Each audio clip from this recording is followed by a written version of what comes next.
Call the IT meeting to order, please. All right. First order of business is to a motion to accept the minutes of November 22nd, 2022 meeting. Motion by Jim. Do I have a second? Second by Sue. Any omissions or corrections? All in favor? Aye. Opposed? Next order of business is Mr. County Attorney. So you have the cybersecurity report attached to your materials. Things are looking fairly standard. On our monthly items of interest, you can see we just got done doing one of our evaluations that we do for grant funding. Karen just got done doing that and submitting it. And finally, this is the time of year, one of the biggest times of year for cyber fraud. Emails, track your package that you didn't know you ordered, click here. Summer vacations and holidays are the two biggest times for cybersecurity fraud because people let their guard down. Number one, so that free cup of coffee from wherever, or the track your package is another one. I got a track your package the other day from somebody I didn't order anything from. If you have a package and you think something's going on, go to the web, go to them. They're not going to come to you. So that you know who you're doing.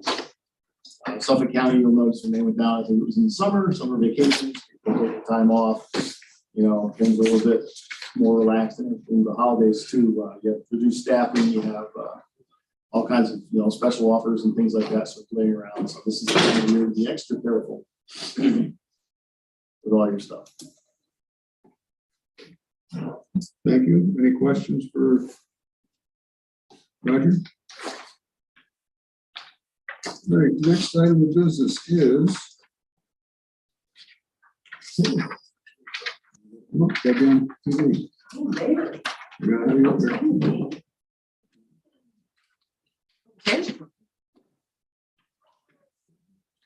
Mr. Halford back here. Where's the red chairs? What bring red chairs? Red chair. There you go. Okay. So today I just have the ticketing report as well as the projects report. So I'll start with the ticketing report and just see if anybody has any questions on it. I will say this is the new format that I've been doing for the ticketing report. So this accurately shows all time posted during the previous month. Why is DSS so high? DSS is always high. They have one of our full-time people down there permanently. So they have 2 full-time techs. They have 150 plus. You can't just fix them. I wish. Okay. And they're on the state network too, so they're separate from us. Any questions for? They use our ticketing system though, which is really great. Well, it's good, but it seems like an awful lot of resources being spent down there in that one division. Mm-hmm. Yeah, they have a lot of needs. It's very intense. You're saying they're needy. I did not say that. Put words in your mouth. There's a lot of need. So social services has their own employee down there that works for social services that supports them. And then we have the employee Dave out of our office that also works down there and supports them. So And we get 75% of that back. yeah. 250 hours, really only 60 hours. That's An employee that we used to have to pay 100% of, we now pay 25%. Does he have any cycles they can help the rest of your stuff? He does all the website stuff. Yeah, so he still works on those type of things for us as well in development. Yeah, but I think it's great to see them, all the hours being documented, honestly, and have everything. I want to congratulate Phil on his 1 hour. Chairman, I think Mr. Shaw had a chance to hold it. Dan? Yeah, my question is, does this reflect just problems or is this also projects? There is going to be some project time and other stuff in here as well. It's not just problems. So that makes it look a lot better when you know it's projects in there. Yep. Well, also things such as new computers, changing computers, setting up new people. Right, Everything. so it's not problems, it's just upgrades. Normal operations. Yep. Then you have the problems where someone doesn't know where the keyboard is. I just think it helps to show the allocation and how the time is spent. Good. So if there's no other questions on that, the projects list, we have one project that's coming off, which is the new forms module, because it's built out. We still have a lot of people to work with to be able to get their departments up. But the public health form for the COVID submittal has been transitioned over to the new module. And we've completed the admin training on it. So now it's just a matter of working with the projects or with the departments through the project for anybody that wants to have forms up there. We have a list to get started with. There's a new project we put on here, which is the pump station tech install for the sewer district, where we'll be working with them to install technology at all the pump stations for connectivity for the water systems. Does that get billed for them? It does.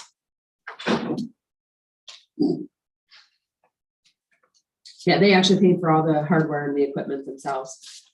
And we'll just be doing the install. But our labor gets billed.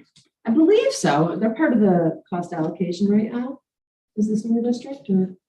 They're part of the measurement, but there's no money attached to it. Oh, okay. So they pay for the hardware and then we work with them on the labor. Okay. Any other questions for Terry?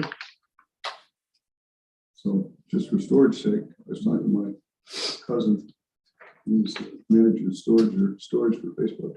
Oh, yeah. They're talking about planning for yottabytes. Oh my gosh, it's crazy to even think about that.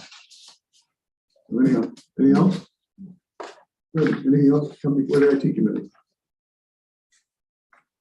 Stay around because that's just coming. Thank you. No worries. All right, thank you. Meeting adjourned. Government ops, we don't have a quorum yet. Beth, is that?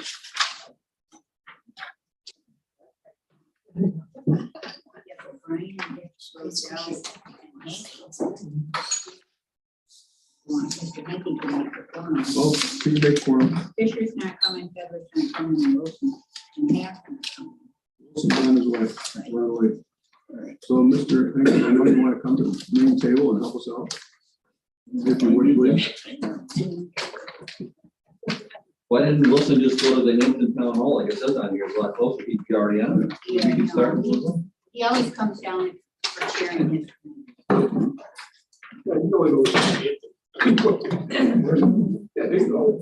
We're out of power. Just don't want me further. Yeah, obviously. All right, call the government out meeting to order. First order of business is, I think, Tom is supposed to be here. Tom and Jeff are supposed to be here. There you go. I need to motion to accept the minutes for November 22nd, 2022. Motion by Bob, second by John. Any omissions or corrections? All in favor? Aye. Opposed? Carried. Real property.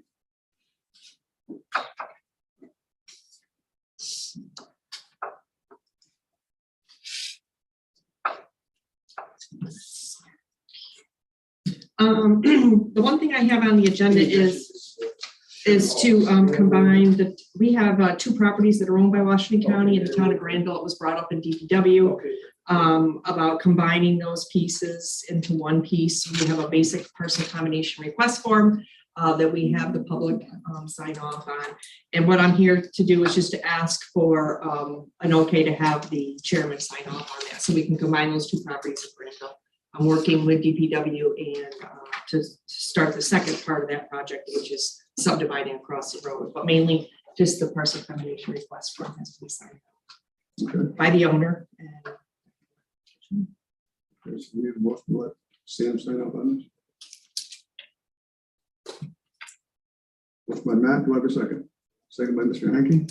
Any further discussion? All in favor? Aye.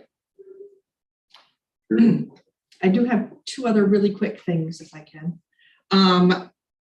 There was an email that went out regarding the volunteer firemen and ambulance workers. It was just signed into law by the governor where they can receive a 10% exemption off their taxes.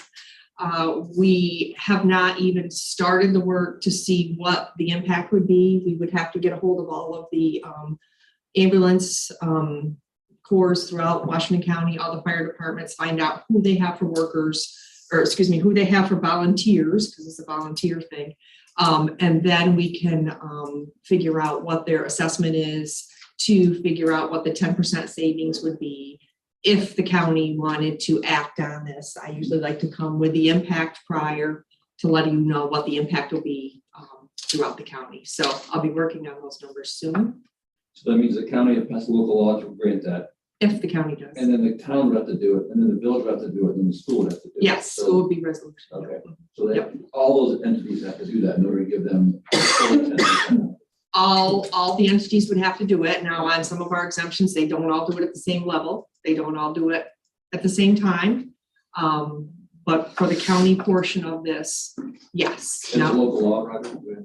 yes, I haven't seen the law yet. It's in the resolution. it's a local law for the counties and the towns and resolution for schools. And so that takes time. So chances are nothing will be done by March 1 of this year. I recommend you hold off until next year. Not that I'm recommending we hold off on anything for volunteer firemen or ambulance workers, but we do have a couple that currently in the town of Granville, actually in the village, that do receive an exemption based on the prior law that was out there. And also these people have in the past been able to claim on their income tax, a credit on their income tax. But by the time I get all the information gathered together, it won't be time for everybody to have a local law. Can it stack for? What's Can that? you get more than one? Can I be a veteran firefighter? Yeah, you can. Somewhere else? Well, no, you get 10% no matter what you do. Like, as far as I'm, as far as You I'm want 10, read. 10, 10. Well, I'm asking. that's what Well, I'm asking. because some I don't know. ambulance If you can workers are stack also them. firemen, yes. Right. Yes. I'm just asking. You get more than one or Yeah. you I am not 100% sure on that, and I can check it. probably get to know the impact of that. Right, and we would know that, and then we would have a list of everybody that is either a fireman or a ambulance worker. And so, and who verifies those lists? Those lists I would ask for from the local fire departments and ambulances. And if the paid ambulance service, then they wouldn't get it. They'd have to live in the town also. Okay, their primary residence has to be in that town for them to get So it. what if you're a paid ambulance personnel? They just volunteer. Gotcha. Thank you. Sam? Yeah, Tim, on the stuff, the info we grabbed, we'll get together on EMS, I can't remember. Did it have a list of memberships if they were volunteers or working? We have a list, we don't have differentiation, but personnel does know which ones are volunteers and which ones are paid based on our workers' comp status. Or fire and rescue? Yes. Okay, Fire and EMS. We cover them on workers' comp, so we have their roles. okay, so I can get the list, okay. And I need to know who served for more than 2 years. Okay, that'll be a good starting point. Okay, perfect. Is it a competing jacket states, ugly jacket states that ugly sweater? I heard someone- I just want to make sure. If the town chooses to establish this or the county, does it mean that they can choose one or the other, or only one can be in place? Income tax versus property taxes? I do not know about income tax, whether they can still receive their income tax credit. I believe they can, but I don't know. That's not my. I don't believe was mentioned in the law, but I can double check that. There's some really cool things in there. though. Any other We have questions? 20 years of service, it's permanent. It Yes. was very interesting. Right, and on survived, or excuse me, surviving unmarried spouse. So if, a fireman was in there for a long time. Whoa. Unmarried spouse? Yep. Yep. That's defined somewhere. Remarried. Not remarried, unremarried. Married at the time something happens to the spouse. The widow. Spouse, the widow. They don't get remarried again. Same, that's the way the benefits work. too. And that's how veterans works too. Yeah. I mean, Same at the federal level. yeah. Okay, any other questions on that?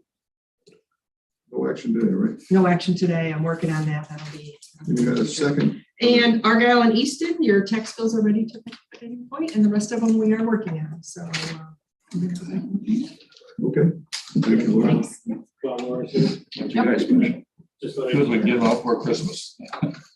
Just wanted to share some uncharacteristically good news, for me.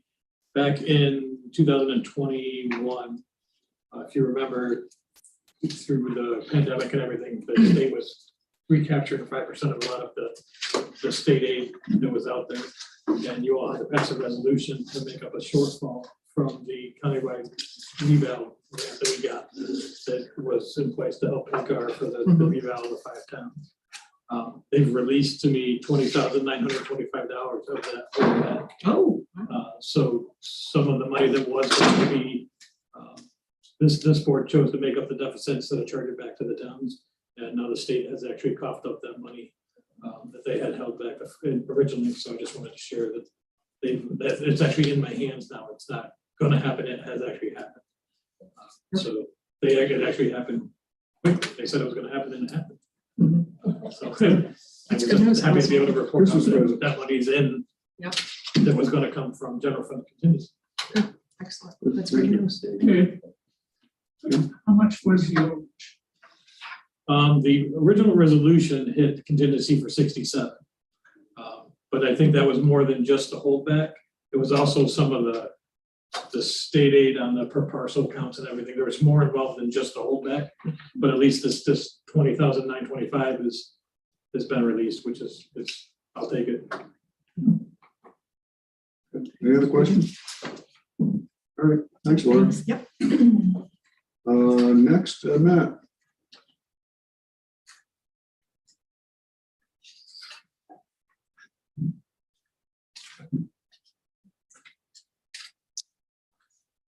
I'm gonna start out, I think Thursday we received the 6 bids came in for the engineering for the Middle Falls barn. They range from $359,000, the lowest, to $666,500 to the highest, which was quite a bit higher than the other 5. I've reviewed them. I have a list of questions that I asked the top competitors. I haven't got back to them all yet. It was Thursday, Friday, or Tuesday. So right now, Labella, which is doing the Ford and engineering for the barn, is the low bid at $359,000. ME Engineering is the second lowest at $425,000, which they did the feasibility study for the barn. So those 2 would probably be the top runners right now for me. I always, once I review it, I get a list of questions. I interview them just to make sure we're on the same page that we covered. And like I said, I haven't heard back yet, just the time getting together. So I'd like to move this forward to finance, where I could just present, here's our, here's my recommendation or whatever for the engineering for the barn. Okay. And John? Any further discussion? Man, how these numbers lining up with what the projections were in the very beginning? They're definitely higher, much higher. I can share with you that, and I think Mr. Hicks kind of talked to me about this with something going on with their engineers. And I see the trend in construction completely. We peaked during COVID. And we're slowly going back down right now to a level, kind of leveling off at somewhere in between. So just out of, to put it in perspective, before COVID, a commercial building of like something to this structure, DPW would be around $200 a square foot. During COVID, it peaked up toward 350. It's settling in somewhere around the 260, 280 range. And I don't really see it going down because you got to remember labor went up. That's not going back down. So even if our materials are starting to flow again and they're coming back reasonably, I don't ever really see us going back down to pre-COVID levels. So I think we're right on target for these projects. When we put them out to bid, I think we'll see that. Let's hope nothing major happens and in the supply chain between now and then, but. So that's 25%. Oh, yeah, 25 to 40 compared to what we were talking, because most of this stuff we talked about before COVID, during COVID, a lot of the numbers came from before COVID. So there are definitely higher than what we thought, but. Finance is not until.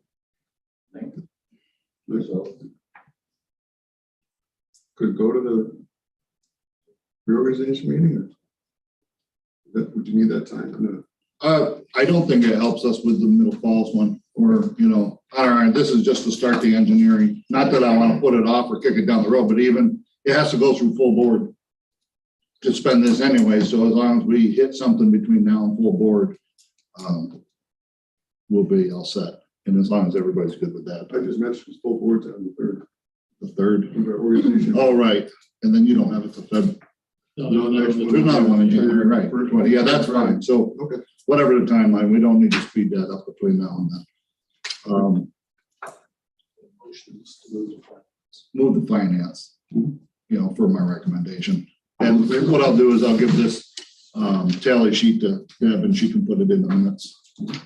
I'll send it her digitally so you can see what all 5 or 6 bids were. Okay. Anything else? Yep. You know, You need a motion. Oh, vote, yeah. All in favor? Aye. Opposed? Carried. Thank you. So my second order of business is, speaking of the demolition of the trailer, the Vilna trailer down there. It's going to happen anytime. I don't know what day it's scheduled, but it's very soon. We approved all that. One invoice I have from that project was the decommission of the HVAC unit on it, withdrawing down the refrigerant, getting that all off from Eastern, and actually taking the unit, which we're going to put in the auction, try to sell, which we're actually already in the auction. The bill for that was $1,920. What I need is to have money put into the H125.1620.2040.43 project to pay for that. Rather than, so it's all contained, so we know. Motion to move that money. John Roselle. Second by Finance. Finance, yeah. Okay, so motion by John, second by Daryl. Any further discussion? All in favor? Aye. Opposed? Carried. Next. You're easy today. I'm easy today. Next is Board of Elections, and gentlemen, come up and join us at the table, please. Part of why I wore this jacket is because I think we have good news coming from Board of Elections for what they're going to talk about. So we're about to get another Christmas present, I think. Where'd you find that? Target. In his mall, it's his fault. It's in the garbage. I told him not to take it out. I thought it was Goodwill at Cambridge. He was rooting around in the. I'm buying another one for next year, so I have 2 to wear. Jeff's handing you out a sheet. Honestly, I prefer you get one more someplace on it, okay? It's got sequins. Where's the No. I think it's impressive. maybe you can order it. Okay. I'm happy to one. That's right. Got one, too. We got that.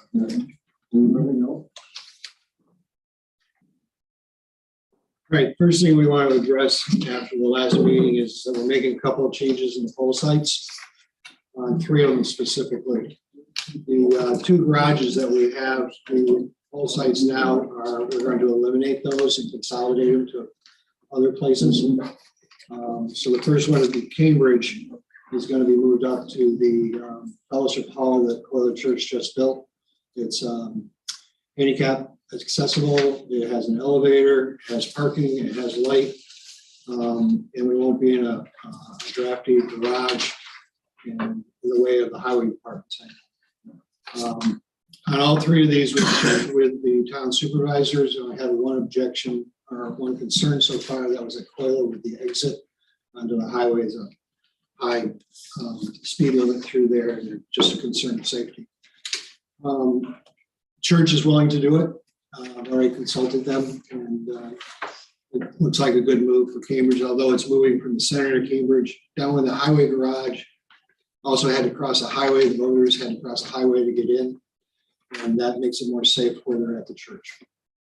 I'm gonna say, Tom, from a safety perspective, that's a great move. Parking as well, lighting, I think it's just it's a no-brainer, I think. The church is really willing to let the facility be used for something like that. The other highway garage is Greenwich District 5, and there's less than 600 voters out there.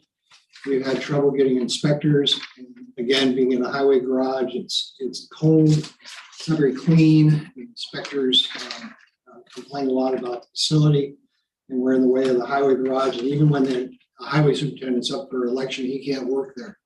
So that's another one to move it down to Greenwich to Hill Street, where the parish hall and the church has a huge building, and moving it in there will increase the number of iPads and machines there to accommodate more voters in there.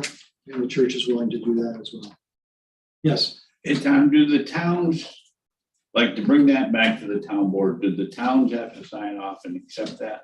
No. Or do they have no say in the matter? Not really. It's, we do what's called a facilitation agreement with the poll sites, on an agreement of what's our responsibility, what's their responsibility, who's held accountable for what on each side of that. But the town doesn't really have to do anything to approve it. Okay. The only thing we have to have, if it's a Greenwich election, the poll site has to be in the Greenwich town. White Creek has to be in the White Creek town. Yep. And so taking that in consideration, you gotta look at what's available where you can have a poll site. So the third one, and also we've talked to the committee chairs of each of the parties in these towns as well, and they're all in agreement that this will be fun. The third one is Fort Edward at the town hall down on Broadway. It is small, the parking is difficult, and we're under everybody else's feet. And since we have 1, 2, and 5 at our building on Broadway, or on Burgoyne Avenue already, bringing those 2 up would not be an inconvenience to the voters. Fort Edward 5, which goes all the way down to Fort Miller, those people are already driving up to the Burgoyne Avenue to vote.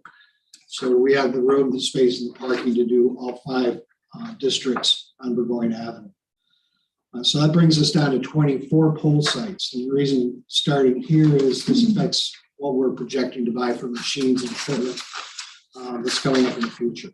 Okay. If you look at the last page. Before we go, I'm sorry. No, that's okay. I wasn't even looking at this one. That's okay. No, my concern is, I know we're gonna have major construction going on over at Fort Edward. And so to move all the polling sites here, June will have a primary election probably, it's a possibility. And then in the fall, is that going to interfere with construction or? Well, we'll work with them. I mean, that's the best we can do. We'll try not to slow down the schedule, but we won't, hinder what they're doing. I'll try to plan around. That's like.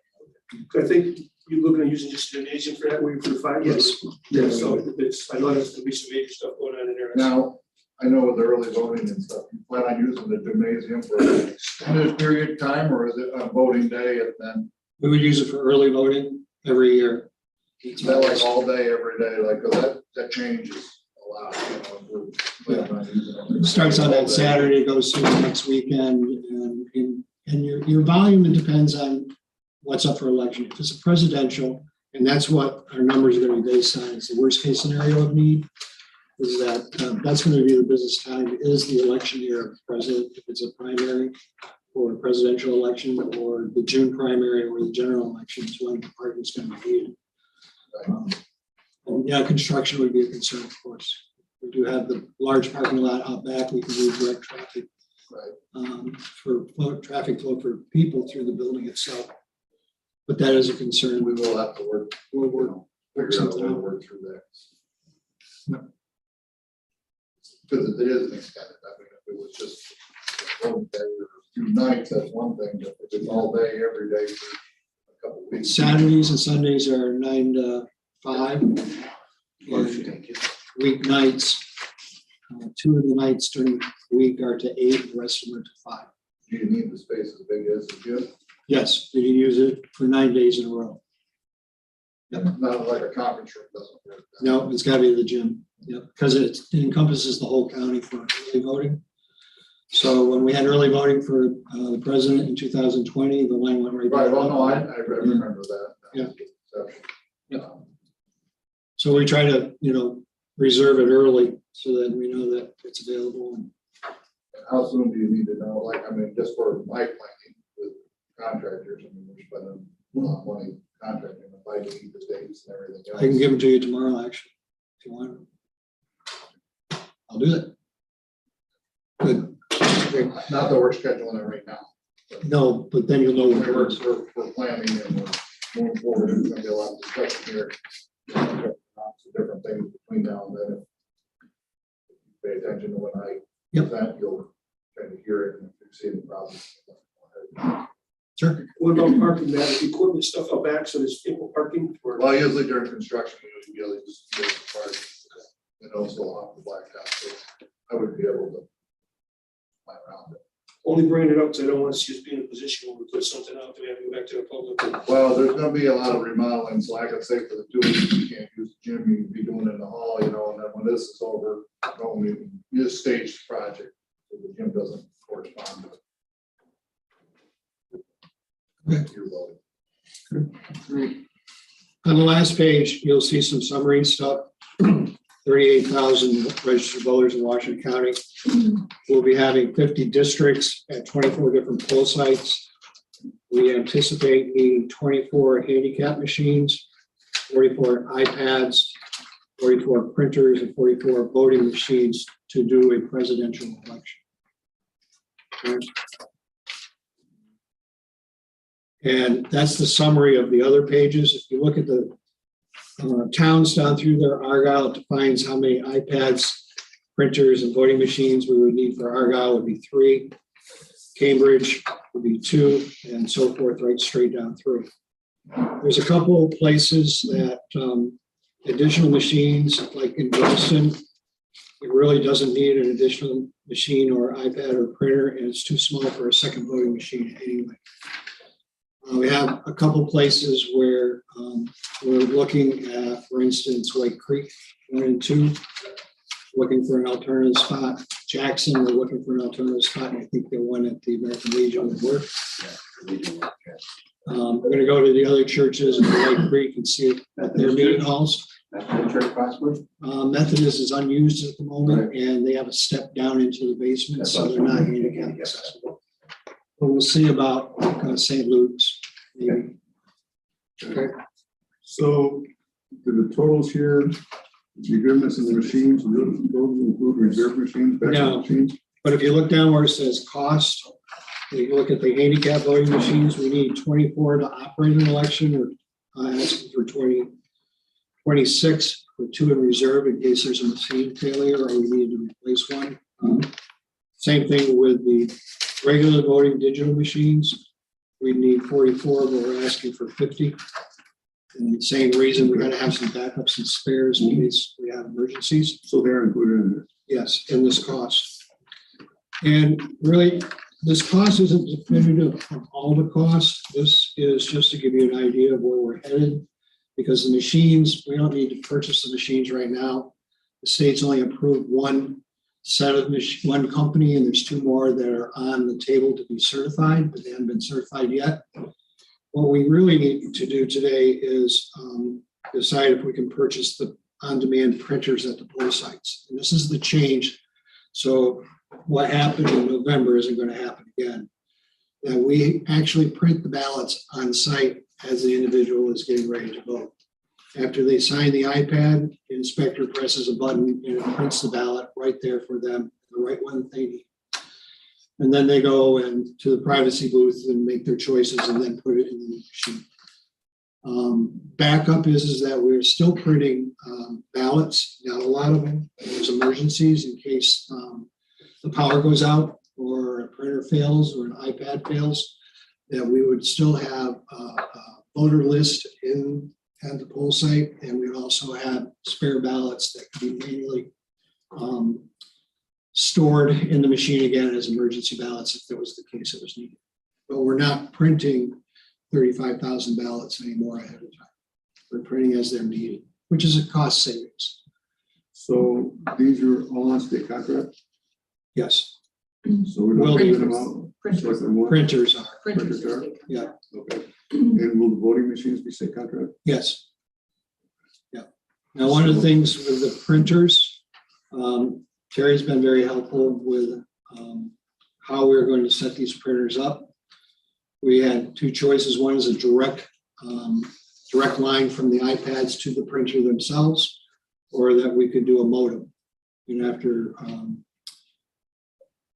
looking at the different pros and cons of it, the modem seemed to be the better choice and cost-wise and efficiency to be done correctly. Do you want to say anything, Terry, about those? Yeah, so the two options are a light from, if I'm too technical, I'm sorry, but from a lightning adapter on the iPad to an Ethernet adapter that would then be statically programmed to connect to the printer through Ethernet. That's the direct connect model. There's a lot of room for issues in that. I believe the router is also the better solution like Tom does. It's a router, a wireless router that would go in at each site. And it controls the wireless for the iPads as well as the hardwired Ethernet connections for the printers. And it allows for more flexibility. So if you did have 2 printers or 3 printers at a site and one of the printers were to go offline, technically the iPads could print to either one of the printers. And so it allows some more flexibility, more centralized and less things to fail. Because anytime I think you add technology adds a lot of efficiencies, right? But there's always room for technology to fail too. And so there's also more failure. When that printing queue happens and it has to go to the other printer, just automatically do that. If it was swelling or whatever. So, like say, we're dealing with individuals who are not always technologically savvy at the full site. So they print out, but it's not printing to that computer, so does it automatically? Don't believe so. I think you'd have to select it. It uses AirPrint through the iPads. So yeah, So they have to probably cancel it and then select the other printer. So there will be a little bit of training involved. Yes. So go through that process. And I think that's the other, once you introduce technology at the sites, it's definitely gonna have to be some technical training for the poll workers and such, because there'll be more things that can go wrong. And we, of course, can't cover 24 sites. That wouldn't be realistic. So, but I think, with the solution, the way it's designed, and having them work it through early voting and us do the training and testing with them, I think they'll be able to train their poll workers. I don't think it's too technical that it'll be a big issue. I think it'll be all right. So if we go wireless and we use the technology that's available to us, such as we have here, there's a refresh rate on all of this. So this cost is not going away. It's not a one-time cost. A portion of this, we have refreshed security protocols in mind. And that's software upgrades. Routers don't last that long in terms of security protocols. So what I'm just 5 years. letting people know is that this is not a one-time cost. But we're saving on the cost of ballots being printed. So hopefully the off the balance out. Right. Maybe. We're more responsive to the voter. Maybe. We're more responsive to the voter. And Depends on what prices go up at some of these paper companies. yeah, I know it's a terrible deal. But I had a question on the poll workers. Do they have to get trained? Every year. Okay, so is there more technical training that's going in? Okay, good. They're all Gen Zs anyway, they understand this stuff. They're all. Oh, yeah, right. Okay. No. They're not all Gen Z. Most of them are the greatest generation, okay? Yeah, John? Yeah, Tom, Yes. I know the poll workers, you struggle to get enough for all the sites, is that correct? Yeah. What is the weak link in that? Why is it that we struggle with low pay? Is it the fact that there's just not that volunteerism anymore that was there? What, is there a way to correct that? Because I know in my town, the poll workers were pretty stressed out because they didn't have any relief. It was right straight through. And is there something that we can do to make that better? You got a really good question, and there's quite a few answers to it. Number one is that we can now split the time. Instead of having a full day, we can do half days, which we were doing anyway, but the state finally approved that. Two, and I told you before, the average age is very high, and people in their 70s and 60s and 70s, some of them are very good at their technology and some of them aren't. A lot of them that aren't are there because of they honor a civic duty that they've had in their whole life about being participated in their communities and their government. And that has not been extended down into the next 2 or 3 generations underneath that. And like I said, I told you earlier, in the November election, we only had one person under the age of 40 that was an inspector. I was at Hartford School last week, and I pitched to the high school students that they could be inspectors. And some of them raised their head and I said, yeah, you get paid for it too. You don't get paid a lot, but you get paid for it. And they seemed interested. Nobody volunteered at that time. We get that information out to the schools every year.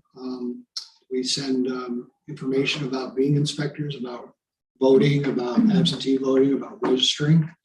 And most of those kids are registered already because it's automatic at DMV now.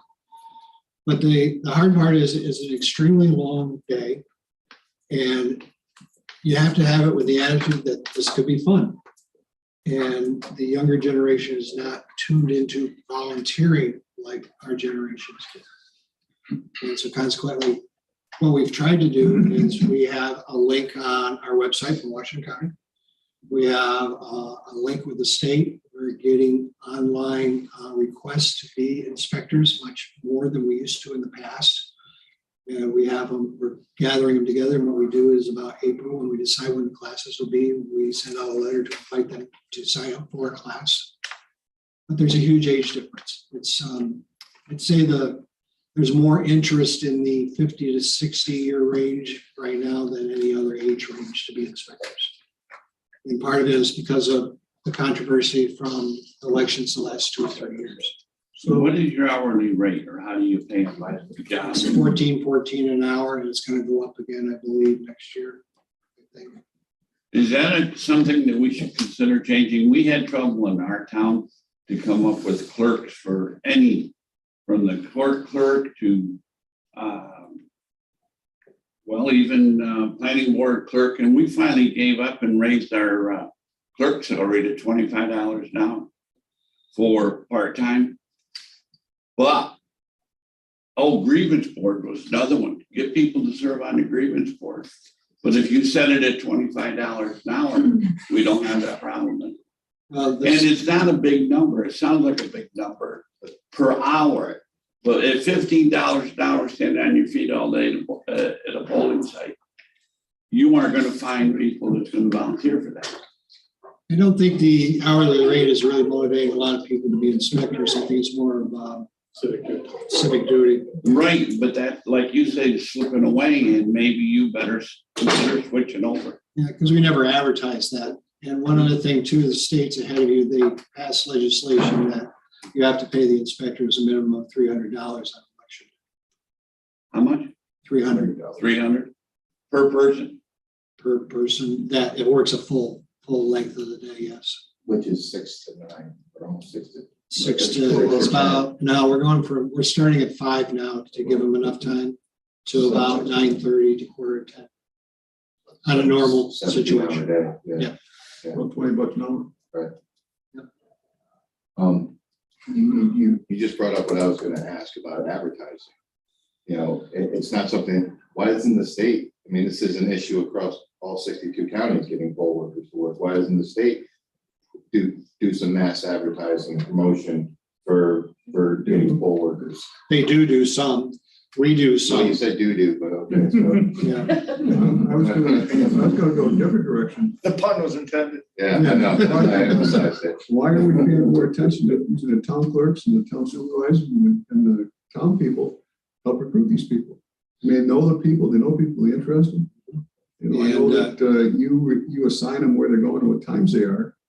But I think you're using a big valuable resources there that people who know people might be interested. We have done that with the town clerks and done it with supervisors, but we've done that with town clerks to ask people. There's postings in the office. We do put it out there. Yeah. I'll just say from a town supervisor perspective, Dave, I would never want to be responsible for getting people out the polls. I would never want to be. No, it's I don't want that to come back on me or any other supervisor that they were. a bad spot to be in. Yeah. Well, they're doing that. We're just saying there's spots for. Just emphasizing. Okay. Just Yeah. contact Tom Rogers, or contact Jeff, or contact election officer. I'm not saying we do it. I'm just saying. No, but I'm saying advertise there's a need, and might get some people. I get what you're saying. Yeah. Additional advertising. Yeah. So. I know when Shushan was talked about, and that one of the issues was there wasn't enough poll inspectors. And that's all it took for Shushan to hear in the area to hear that that's all we need. We can find people, and people did come in. Yeah, From various towns. And the response to that too is when we did the June primary, We got caught because we had graduations going on, weddings going on, vacations going on. It's a bad time to do an election. Our inspectors were busy. And then we also have kind of a tongue-in-cheek laugh on Monday before the election and how many will call in sick and they can't make it tomorrow. And that's where we got caught with 3 people in one place because we didn't have anybody to replace somebody that canceled. Rob, Step back to the ballot printers at each site. Is the wireless more vulnerable? It's not, they currently have wireless out at the sites, they're just using hotspots, so the router will take the place of it. But no, it's fully secured. Board of Elections has some pretty significant cybersecurity regulations that we have to follow at all the sites. Okay. I got a question, Terry, before we go on. Do we still have to sign up with Verizon as part of that router connection? Well, the hotspots you currently have, we'll just transfer that service to the new routers. Yes. So. So we're still going to have to contact them for service. Or, yeah, however you guys do it now. Yeah, okay. Yeah, our office can work with you on that, Ryan, can work through that process. Is there SIM cards involved in this at all? Yeah, the SIM cards go into the router instead of the hotspot. Questions we can, yes. Is it required an election inspector serve the entire 17 hours of the day? Or could you split it up among 2? We can split, yes. And actually, That way, no. yeah, in Jackson, we actually have a husband and wife who have a child at home that cannot be left unattended. They do half days and switch. Good. Yeah. Yeah, Tom, can you just summarize quickly again what the advantage is to have a printer on site with all the other technical requirements that you have to have with that versus having the ballots? Because you said you're also going to have ballots on site too as a backup. Mhm. I don't understand that amount of technology we got to buy and support the value of it. Sure. So if you look at, let's look at Argyle because it's on top of the list. You got 3 different districts, okay? We buy enough paper for 2,600 ballots, okay? When we start printing those ballots, we've got to print, we guess on how many we're going to need percentage wise. Let's say it's a next year's election. We aren't going to do 100% of printing. We might do 50 to 60% based on past experience of turnouts in Argyle. Once they're printed, well, even before that, we're going to proof them. We're going to read through them line by line, letter by letter to make sure they're correct. And then when we start testing them. And to get down to your question about printing, so we're going to print those. And when you're talking about 25,000 sheets of paper that we're going to have to print, it takes days to do that. It just doesn't print them out in a day for the whole county. Then they also have to be shrink wrapped in bundles of 50. And then they have to be checked to make sure that we have the right amount in the bag that's going to go to Argyle District 1, and they're put into a bag. When we get them, the inspector gets them out at the poll site, they're going to have 3 different stacks of ballots that they have to accommodate for. So you got an inspector who's has a voter who signs the iPad, and you got to tell somebody down there they need District 1. And they're going to hand them a piece of paper, and the voter's going to take it down and trade it in for a ballot. When we have on-demand printer, they don't do any of that. And I'm going to sit here, and I'm going to ask this gentleman his name. I'm going to put it in, flip it over, you're going to sign it. I put it back, I compare the name. It's correct, I hit that button, the ballot prints. So part of that is, Thank you. is the fact that if there is a problem with the ballot, you don't have to print new ballots and take them down. You simply have to make sure the software is changed. Right. Which is a lot easier to print ballots and run them down. Right. So it'd be more responsive to correcting things. Yes. And avoid what happened this year. Yes. In Kingsbury in particular, the 3 districts, all 3 of them have 3 poll sites, all 3 of them have 3 districts. So you got to have additional inspectors to be able to make sure that the voter gets the right ballot. And it cuts down a lot of confusion. It should speed up the process too. Is when they're getting a ballot, boom, they go vote, they go vote. They go mark it, they go vote. Right. So in this situation, is Is the paper special of any kind? Right now, we print on 80-pound paper. And so that would still stay the same? We thought we could lower the weight, and that would lower the cost, because it's coming out of a smaller printer. Also, anytime we have a two-sided ballot, that's what gives us problems every time in our machines, because that had to flip that thing over when it printed it. If you use a lighter weight paper, is it going to then bleed through with the markers we use to? Sure. The bleed-throughs have a nasty reputation that they affect the ballots, and they don't.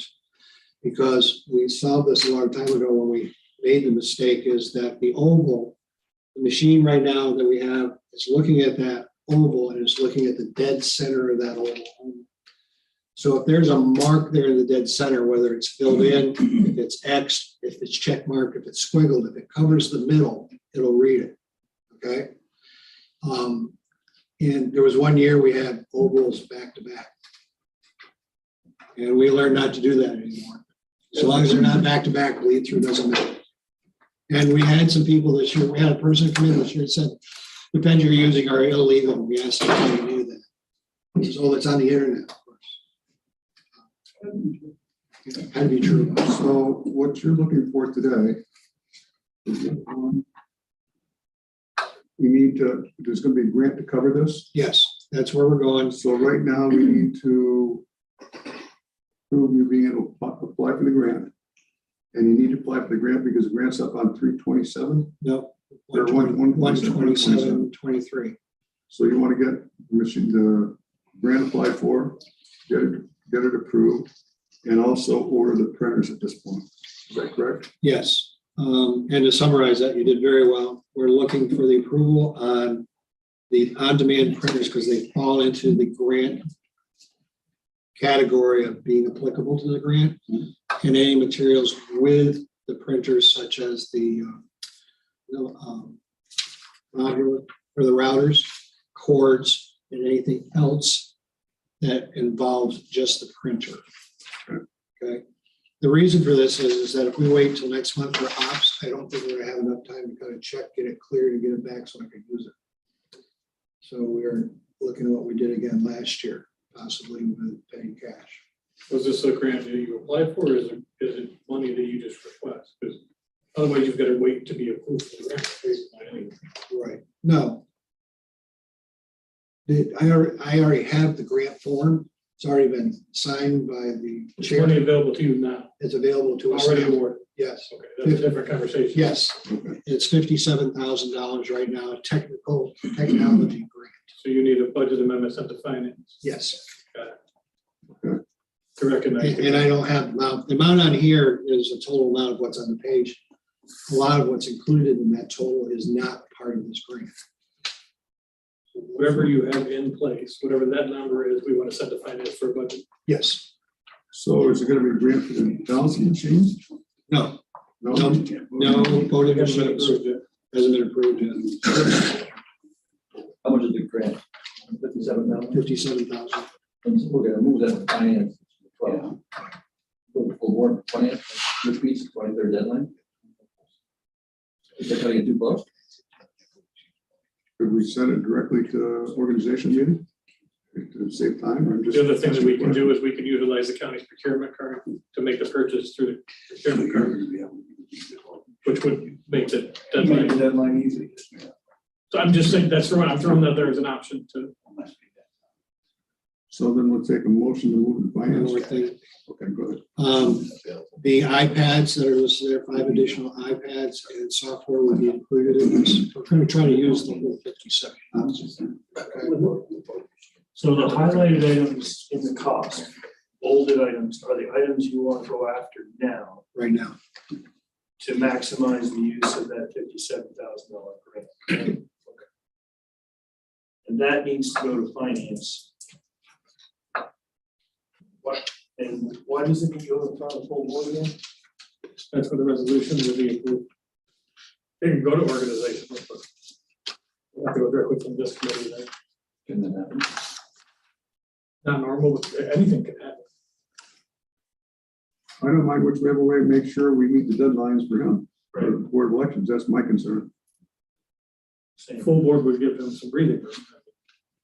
There's no doubt about that, but it would have circumvent finance. Going to organization meeting would avoid going to finance. Right, man. Brian, what do you think? Everybody will be at the organizational meeting, so. So then I was listening to motion to, Debbie, are you comfortable with it? Continue it. I didn't care what Brian thought. I was mentioning. understand completely. I understand. So a motion to move this to organization meeting. Full board. Yes, so moved. So moved by Gerald, do I have a second?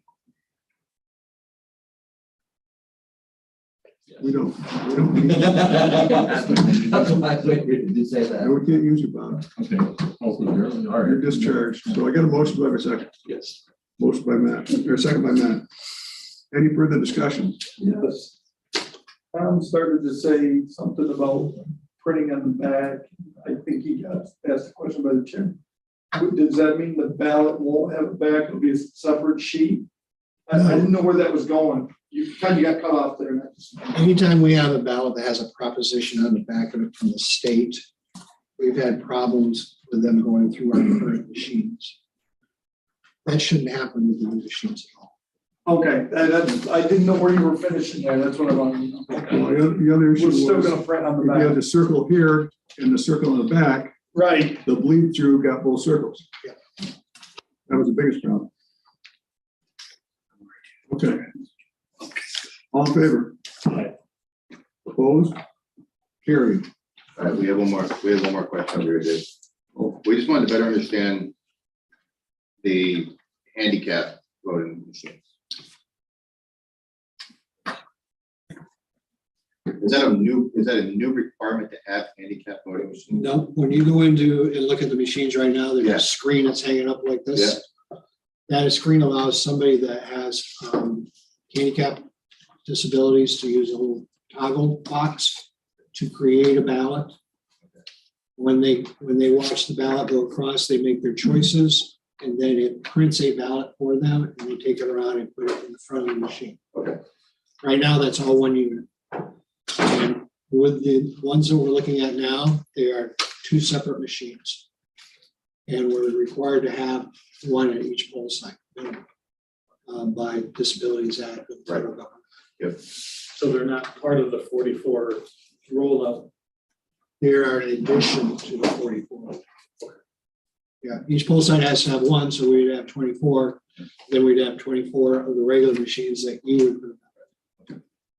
Does that come? And that prints its own ballot. So the situation now is that handicap machine is a complete machine to One unit. itself, as opposed to now it's combined. Yeah. And just trickle down with these new machines, we have to expand a couple of things. One is we have more equipment that won't fit in that machine. We are looking at probably having to purchase some kind of cage to transport materials to poll sites, which increases the amount of space on the trucks that we need. We may end up doing 2 runs with the trucks, both ways out and back, which is an additional cost on drivers. So, we're discovering little things. We've discovered the other day, we talked about the number of outlets we're going to need to be able to plug into. So we might have to get power strips to be able to accommodate all the power that needs that there are. So these little things we discover as we go down.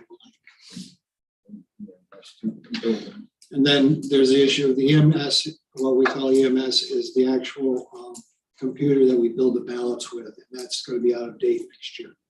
That's separate from all of this. That's another one. So with the new printer, you're gonna have to still have that same machine? Pardon me? You're gonna still have to a new machine to replace that one too with the new printing methods? The EMS, yes. Okay. Yes. You don't see the EMS. EMS is a little computer that sits in our office. It's under dual lock. It's supposed to be by 2 people all the time on it. And it actually creates the ballot. We put the information in it and it creates that ballot that you see. All I remember is expensive. Yeah. There's been a time when the other vendors might be approved. Spring of next year. Into January. Okay, and then, so there'll be 3 vendors, maybe you can look at the new machines. State contract, or you go up to bid? state contracts. I mean, they offered 3 different people they approved. We get an estimate from the 3. So Do you decide based upon just the price? I mean, we don't have to bid things that are state contract anyway sometimes. You know? If it's on state contract, you guys. No, you can. You can bid it too. Absolutely. Oh, sometimes you get lower prices. yeah, well, We- we we've want a little done bit that of competition between these people. We've done yes. this My successfully. question, would we bid if there were 3 vendors? Don't know that you get a different number, but there's no That's harm, right. there's no harm. There may be time lag in the ability to order and have machines. Yeah, the delivery time, I mean, I get how long it's gonna take on delivery from the time you order. Don't know yet. So in theory, there's a possibility you can order and not have the time for the. Yeah. The Early the wedding. projection is for the June election. We'd like to get that in there for primary. So if it's not delivered by then, is that going to affect the ballots you use on the machine? We'll be using the old system. So when you get the ballots printed up, I guess my question is, Oh. work on the old system. Well, we could use the printers on this system. Yes, we could. Well, Because they're driven by the iPads. They're driven by the iPads. They said there was a good. Ballots themselves, you take out the ballots, that was the work on the machine. Yes. That's my question, sorry. Okay. Al? At the risk of Melissa knocking me out of my chair, it would be interesting to see, much like we do with the contact tracers, I think you'd be very surprised how many of our own workforce would be willing to be election inspectors had they had the opportunity. I mean, there was, once upon a time, election day was a day that we were closed. But I think even if you weren't willing to close the building, I think you'd be. I think you'd be very surprised how many of our workforce is of that civic mind. Well, that has crossed our mind after the last election and the help that we got that we never actually considered all of you as prospects to help us. Okay? If you're up for election, you can't. Yeah, if you're on the ballot. Next year, we're off the hook, guys. But we could use you as couriers, we could use you as inspectors, we could use you as testing the ballots. There's all those things. For goodness sake, when the presidential election comes around and we're getting 5,000 to 8,000 ballots coming in by the mail at 400 to 500 a day, we need some help just to open them. Okay, and then to process them. So yeah, we hadn't really thought about counting people. We had always been looking at our inspectors that we always had. So watch out. We got all your phone numbers. So, okay. Yeah, as we're talking about all this new technology and how it interfaces with each other, and I'm sure that Terry is very involved about this process. Mhm. I mean, it's. Now, cybersecurity. and kudos to Terry, because we had an idea and she explained it to us, and I was just hard fast on doing our idea, and she explained it the other way, and I went, oh gosh, she's right. So yes, Of course I am. Yeah, John? Just point of clarification, I'm not sure what's transpired here. Did we vote or did committee vote to apply for the grant? Or did the committee approve purchasing? Because what if you don't get the grant? He has, Are we moving ahead with He has buying? agreement. he has the green. there's a grant that's approved. We just have to provide the information to get it. The county is going to pay for the material first. I get proof that we've got it and that it qualifies for the grant. I send it in and they send us the money. I get a call one day from his You're office. approving buying the machine, The printers. Printers. Just the highlight stuff. Just the highlight stuff. Going out to bid. just to highlight the stuff. Okay. And the associated technology. Printers, iPads, and routers. That's Okay, any other questions? Okay. Okay, Wow. thank you. Thank you. Chairman, you Other have Terry. business? I'm just gonna make a comment. I was just gonna reinforce kind of what Tom said with the EMS system coming up, so that you guys know that is an expense. Probably for next year, I'm guessing as soon as the state approves it, Mhm. that approves the new system, but it is definitely needs to be done sooner rather than later. And then also, I guess, just to reaffirm that with the technology, that these are all gonna be part of the asset replacement cycle in the future. So just to keep that in mind, because the voting machines they have are so old, you know, and in my opinion, they shouldn't have ever gotten that old. I mean, not that it's, you know, it's nobody's fault, it just is what it is. But from a technology standpoint, I just want you guys to know, I guess, 5 years is probably about the max, and we'll see replacements coming through. 3 to 5 years is usually a printer cycle. So. We're gonna vote them on the internet coming up anyway. It's not gonna make it. All right, any other questions? Any other business come before the committee? Any other business? We're adjourned. Thank you.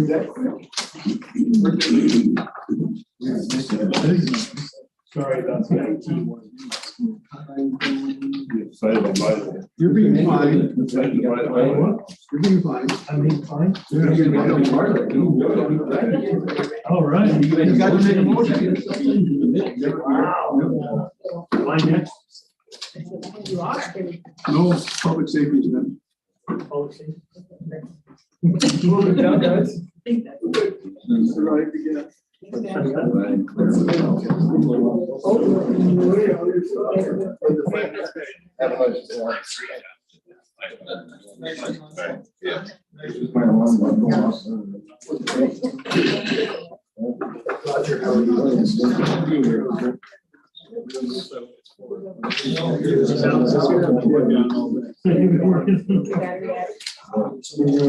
right.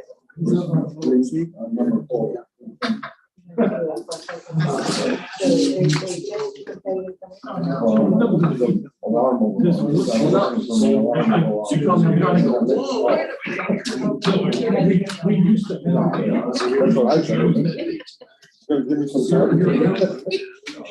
I want some details at the end. Well, I was thinking, we might pay you guys. To let them know that. I'm not looking to double this. I'm looking to just pay you. That's the model that I was looking at. We're just gonna pay you to go do this. Nothing, you're not gonna get full. So unless you make less than nobody makes less than gets full salary. That's a little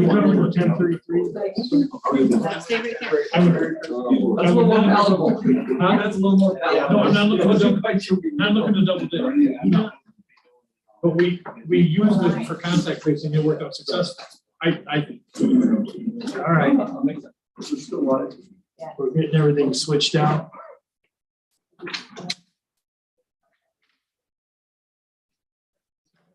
Okay.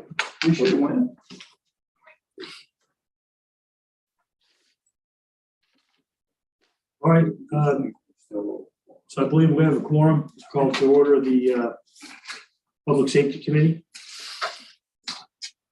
The motion to approve, to accept the minutes of November 29th. So thank you for the second. Any discussion on that? All those in favor? Aye. Opposed? Motion carried.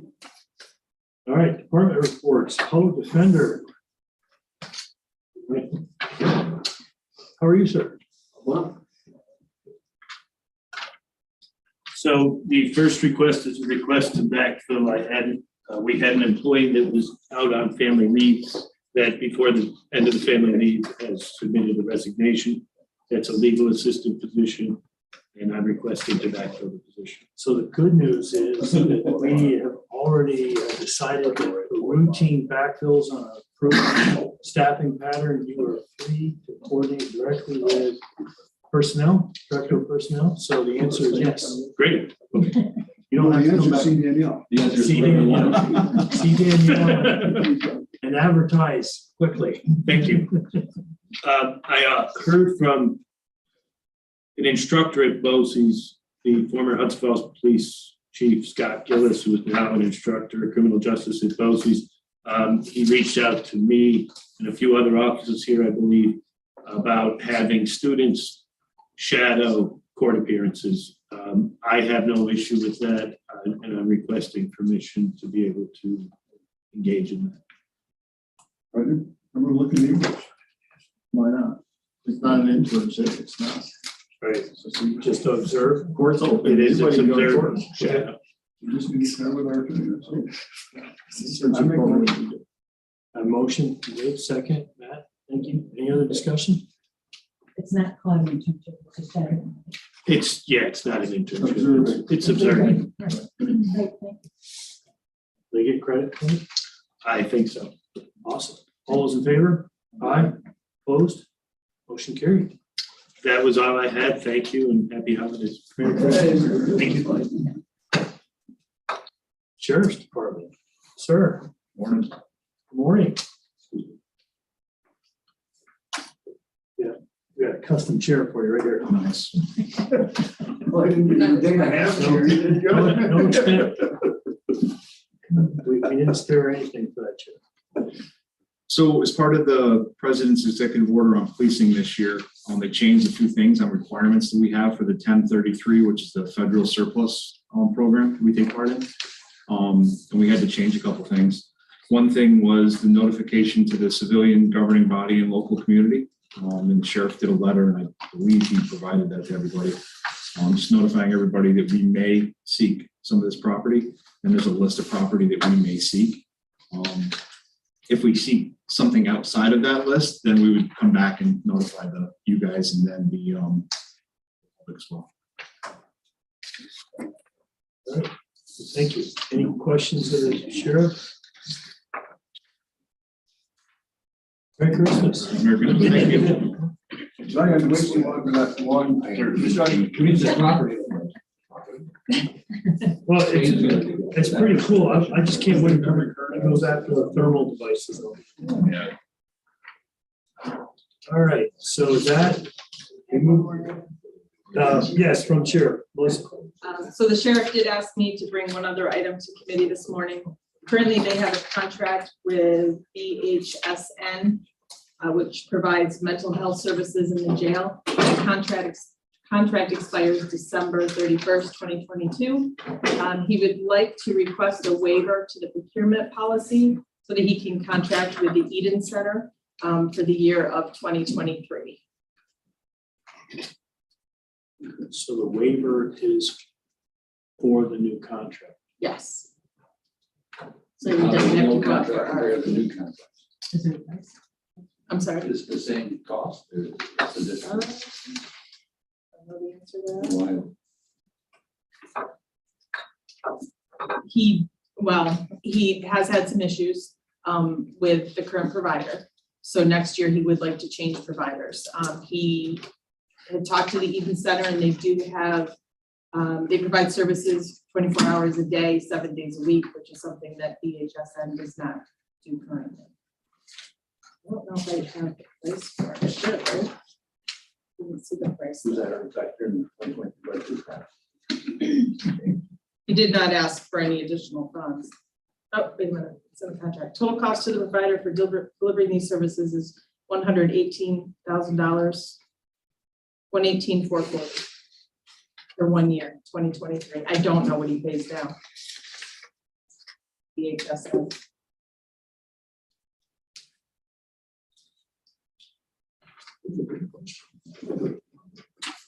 Give a waiver, you know. Yeah.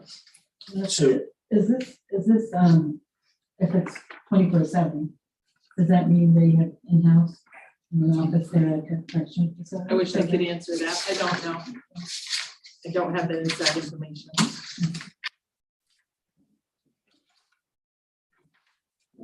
it's not in the packet. It's not.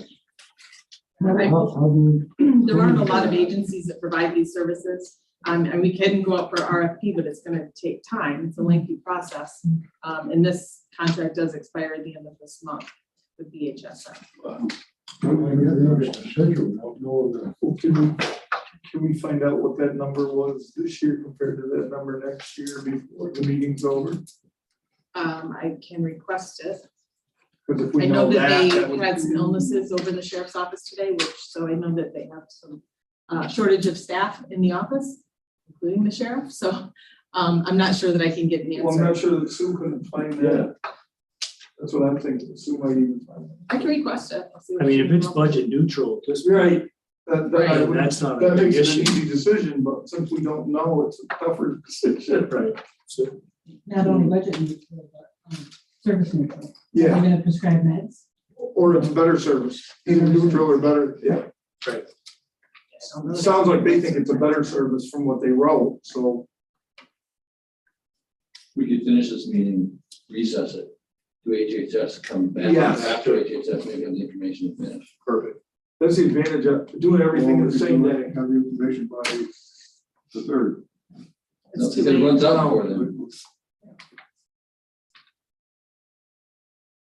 That's, if you're texting, that'd be, that's what, Matt, thank you for that. We'll pursue that administrative option. So sorry, we'll recess and after we finish with public safety is next though. All right, how are you doing?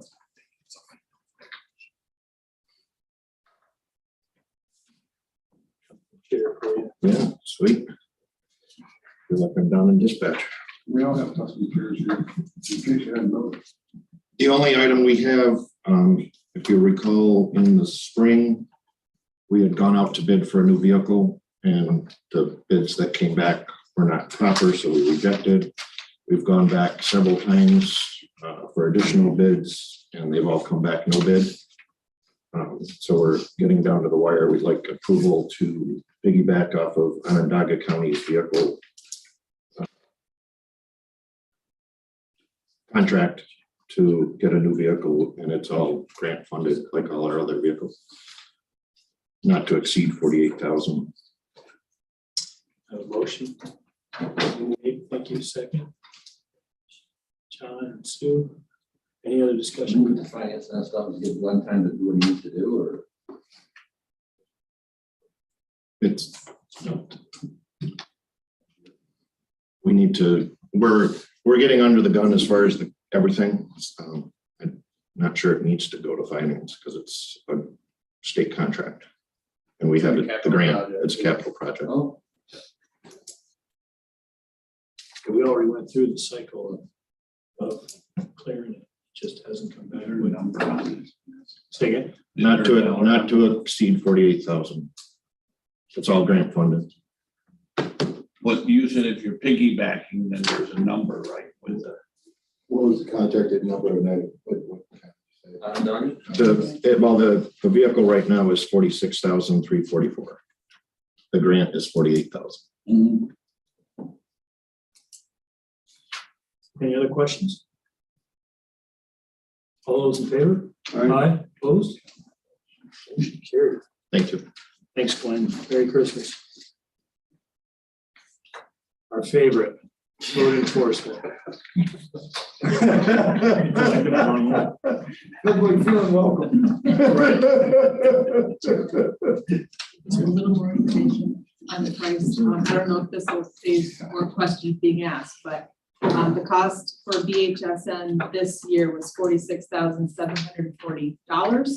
Obviously, that's quite a bit less than what the contract last year with Eden would be.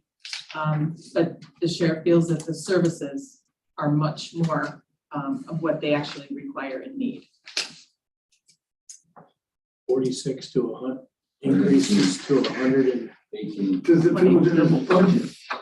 I mean, he's afraid that if he just continues with the current provider, that it's not going to meet the need of the department for Which those. would eventually cost you more anyway, I get that. what he's looking for is a waiver from the procurement, is why he needs to procure it. Just so he doesn't go out for Yeah. RFP. That's, yeah. So he's got money in the budget to pay for, he doesn't need. He did not ask for any additional funds. So we just don't Give give me you the 2023 budget.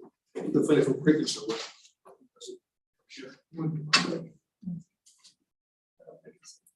How do we know that, I've never even heard of Reading Center. Which, is it a new healthcare facility in the area? The Eden Center? Isn't that the one up in Glenspall? I was gonna say, it's not new. Yeah, it's, Right. Told him I am. Broad Street, Glens Falls. right. And they do mental health. Yes. I think that was discussed at the community services board. Jenny might have some insight on that. I had not been familiar with their name either at that time, but it is something that Rob York brought to the Community Services Board to say that there had been dissatisfaction on the part of the sheriff with BHS. That's would be be something that we would be monitoring as part of that role of that board. And that he was looking to move to services with this other agency. And they did talk very well of it, but I am not. It says just for, it says 2022 winners, new business of the year. So that was from 2021 to start in 2022, but that was from the RCC website. They started during the pandemic, I'm pretty sure, it was 2020 when they started. I remember when they started. See if your guy who's your mental health director is okay with it. He probably knows more than the rest of us all. That kind of service. In the contract, it does say, state that the Eden Center Foundation agrees to provide 24-hour coverage, including weekends and holidays for the entirety of the contract. Previously outlined duration, subject to annual renewal for the purposes of assessing those inmates identified by correctional medical staff as being an imminent risk to themselves or others. So enhanced service for sure from what we're used to. Appropriate level of observations in which the inmate requires, and reevaluation of inmates identified as an imminent risk to themselves or others. Isn't that language now illegal? If you can call them inmates, actually you call them incarcerated individuals. It was, she just signed it. She just signed it. Sheriff should be here for committee, shouldn't he? Yeah. That'll be. This is a private company. It's not a public company. Doesn't matter, we can't use the term. It's in prisons, not jails. I think some of the individuals that are working for this private company worked previously. Hold on, please. I think some of the individuals that work for this private company worked previously for other entities. And that's the relationship with some of those individuals working for Eden are relationships that we have had previously. It's the person that has switched over that we have that relationship with, or persons. I can't vote, but I'd waive it because I think they need more professional help than they're getting. We hadn't said That's his anything. concern. That's where we're at. Yes. If you hadn't said anything, we moved already. Are you there? If you moved it, well, let's take. I'll move it for discussion. So I'm gonna go with Matt first. Matt, sir. If the point is, you're all gonna coalesce around this idea, for God's sake, let's RFP it next year. Get the information. You'll know then whether he loves this Eden House or doesn't love this Eden House. We'll have numbers to work with. I'm not blaming the sheriff, but I hate this gun to the head. It's expiring in 2 weeks. And by the way, it's gotta happen stuff. So let's next October RFP it with what he wants. Maybe they'll create the box a little smaller too, but I understand. I'll reluctantly Sorry, support with it. all the information. Being on the board of supervisors, is like the cutting deep. John, you got a question? You just comment? No, I feel the same way as Jack. Gun to the head. Wait, just a couple, sir. Yeah. So, Can we say guns in the head? so this is for 2023 only. Yes. 3 times as much as. So we need a motion to waive the procurement policy for the sheriff to allow him to seek out this contracting service. Yes. So moved. David, second? Go ahead, sir. Are you really? I'll second. There's a second. I'd be interested in that. There's some reason gonna be items I'm not thinking of that I may side with it. Any further discussion? Yeah, I just think that I feel exactly the same way you do, Matt. And I think that it's a huge increase in money. I hear what Mr. Red is bringing services. I know that services are really, really important in the correctional facility and we need to improve them. Eden Center is a fairly new agency, it sounds like, from what you read. Do you have any background on what they provide? Who's the doctor? Who's the psychiatrist? Who prescribes meds?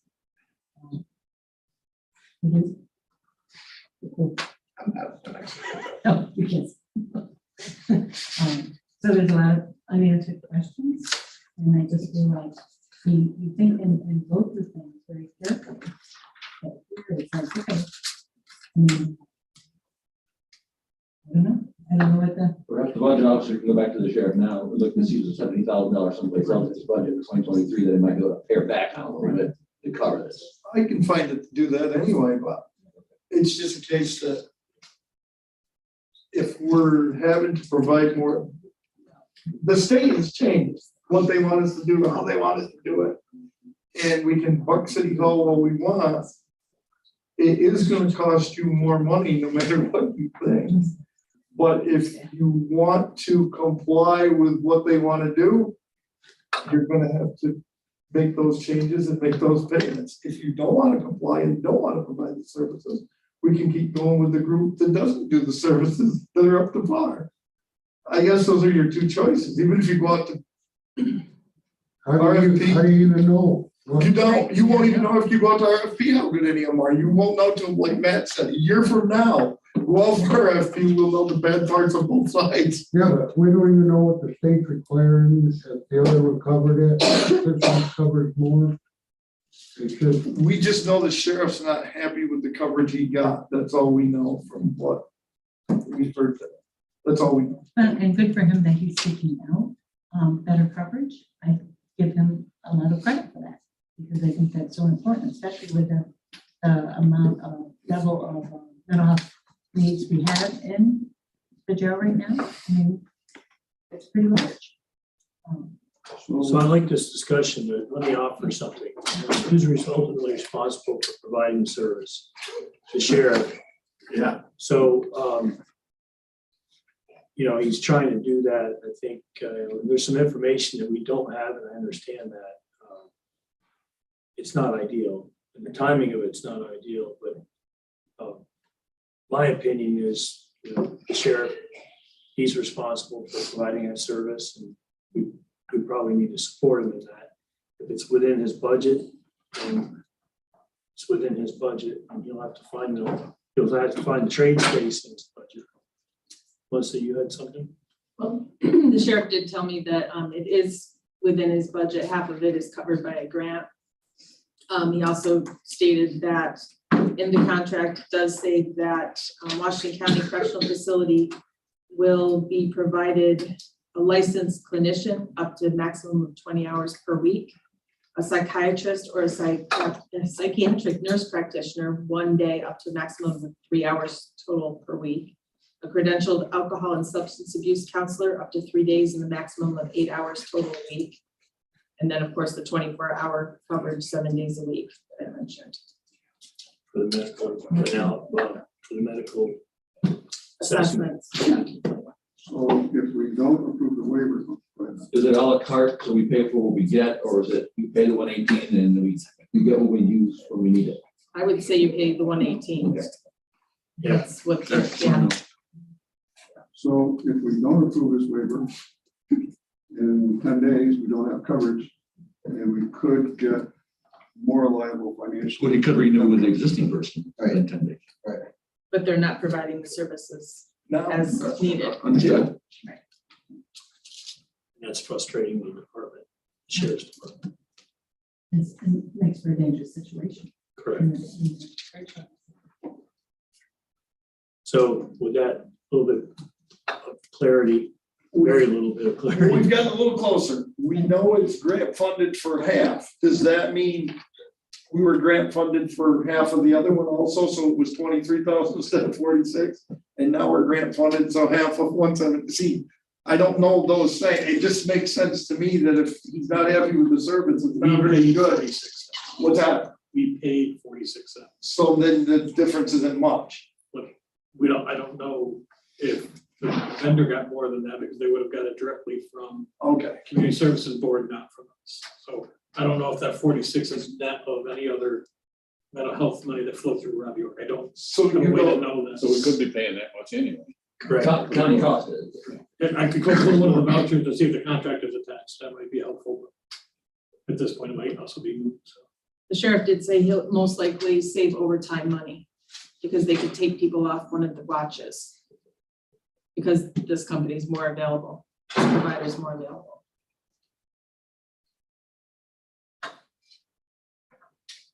I don't know. You know, Keep digging, we'll end up saving money. Go ahead, Sue. if you have services in place and they're good at what they do, they can do yes, those situations that could be potentially dangerous or even lead to people not being able to go to court, which we know how much that's costing.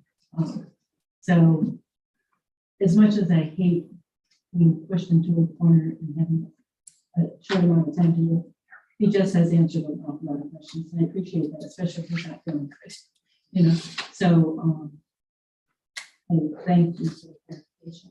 Thank him for the clarification. I mean, he knows it better over there than we do. So, and it's close to the end of the year.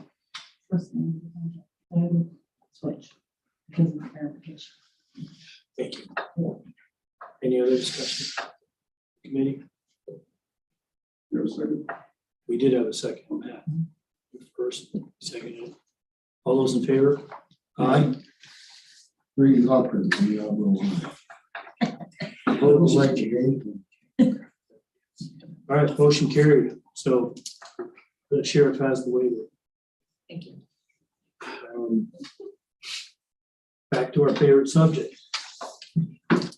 Last week I sent out an email with 2 different versions of the affidavit. Basically, I did all of the changes that were requested during the last meeting. And then another question or another request and change came up after that. So the 2 that you were emailed, and I have more copies if you need them. The 2 that you were emailed, basically the only change is the location of where the sects are listed, either right at the top or down at the bottom. So the purpose of this review at this point is for the committee, what we want to try to finalize is what would this form look like? And if once we finalize what this form would look like, we still have a decision to make. Do we go with an exemption or do we pursue enforcement as the code was written today? And that's not something that I don't think we need to decide today, unless the committee wants to decide. But I wanted to at least get this form finalized because we've had a lot of feedback and everybody's educated themselves at every meeting about this issue. And there's some pros and cons to either course of action that we choose. But if we choose the exemption course of action, we want to make sure we have a form in place such that John can move forward with that. If we choose the other, then John will move forward with that with soon to be probably Roger in support. So that's kind of where we are with that. So to the committee, questions on the form? Comments? Yes, sir. This is probably nitpicky. And again, everything about this is nitpicky. That's okay. On the second page, owner access station number 5, if the applicant subsequently sells the building, what if it's given to somebody? So they still have to comply with the rest of number 5. Should say conveys. Transfers, conveys, Transfer. and those kind of things. What's the proper language? I don't know what would happen. Transfers.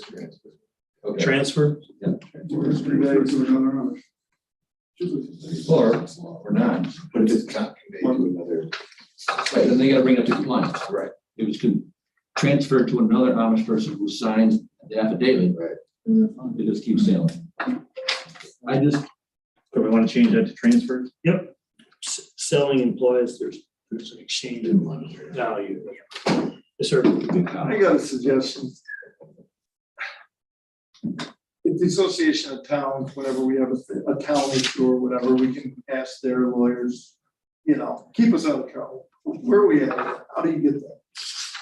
I would suggest we do the same thing with NISAC. They have lawyers on staff.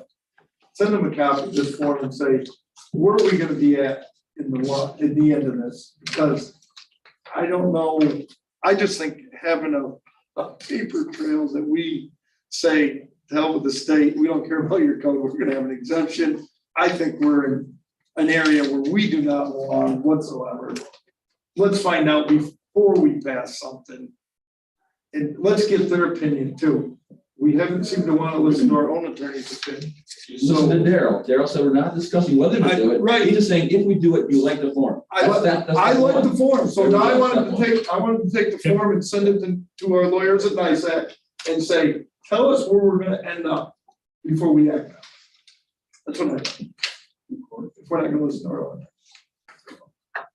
So I like the forum, good as any other forum, we could spend years doing things on the wording, but I think we should get to the point is that this is where we want to go or not.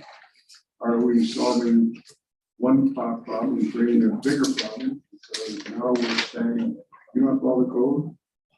John has another person come in that's not an Amish.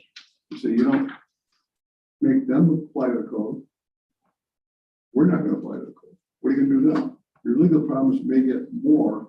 And I like what Roger said was that I think somewhere in the conversation, most people use the Amish, they have one building form of houses, which is what we're really talking about. And didn't they get code approval on one of those houses that they use?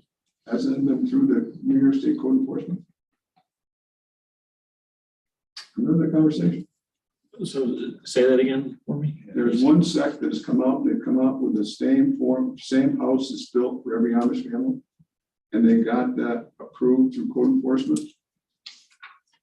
You know, don't I remember the conversation? Yeah, Why was it the same thing? there was a stamped copy of plans that was basically used, you know, whoever in the community, the Amish community that's there was going to use that set of plans.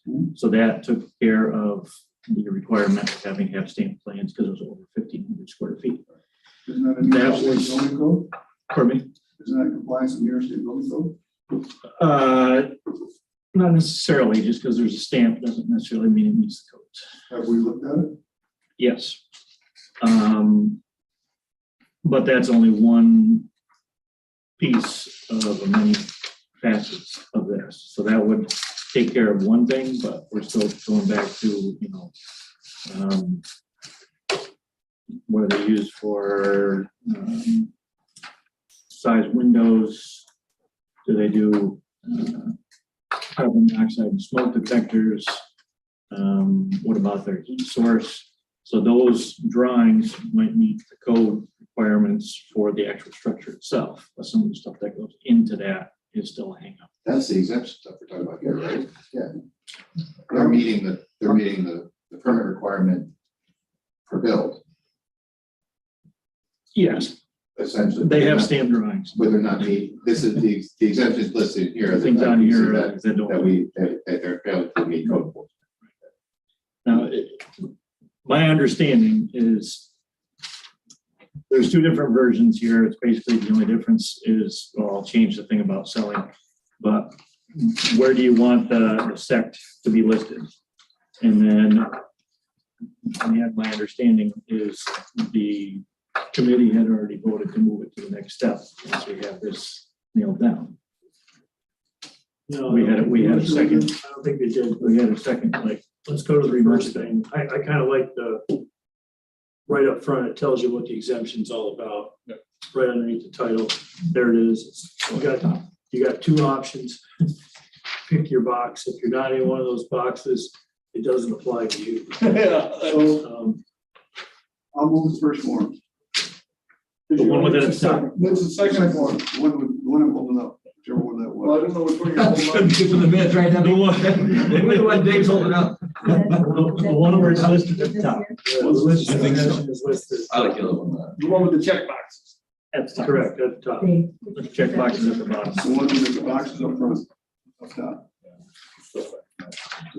Ready to discussion. Do I have a second on that? Oh, I want to hear what Jim has to say. So I get a second, Jim, sir. I just think you're just highlighting the fact that we are creating an exemption that does not exist in New York State at the top of an exemption page. I'm sure Dave put it right up there at the top saying, hey, I already feel like we're up the creek without a paddle on this one anyway. So that's my 2 cents, but I would prefer putting it down at the bottom if you're gonna put it anywhere. Oh, no, I want it highlighted with nice. I want them to. Underline the capital, underlined and bolded, okay. I want them to come back and say, this is what's gonna happen. And then if it's good, better, and different, we know. they're going to be definitive. You're going to get a 2-page letter doesn't say squat. They're gonna tell you the same thing that Roger told you. Sam? John, how many of these applications do you roughly have a year? But you don't have a year.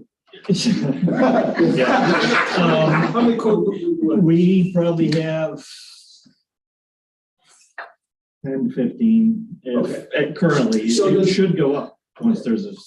Does it seem unreasonable that to take our employees out of the mix on this, so they're not answering the questions or having to do this on their own, that we would have the director handle strictly the Amish?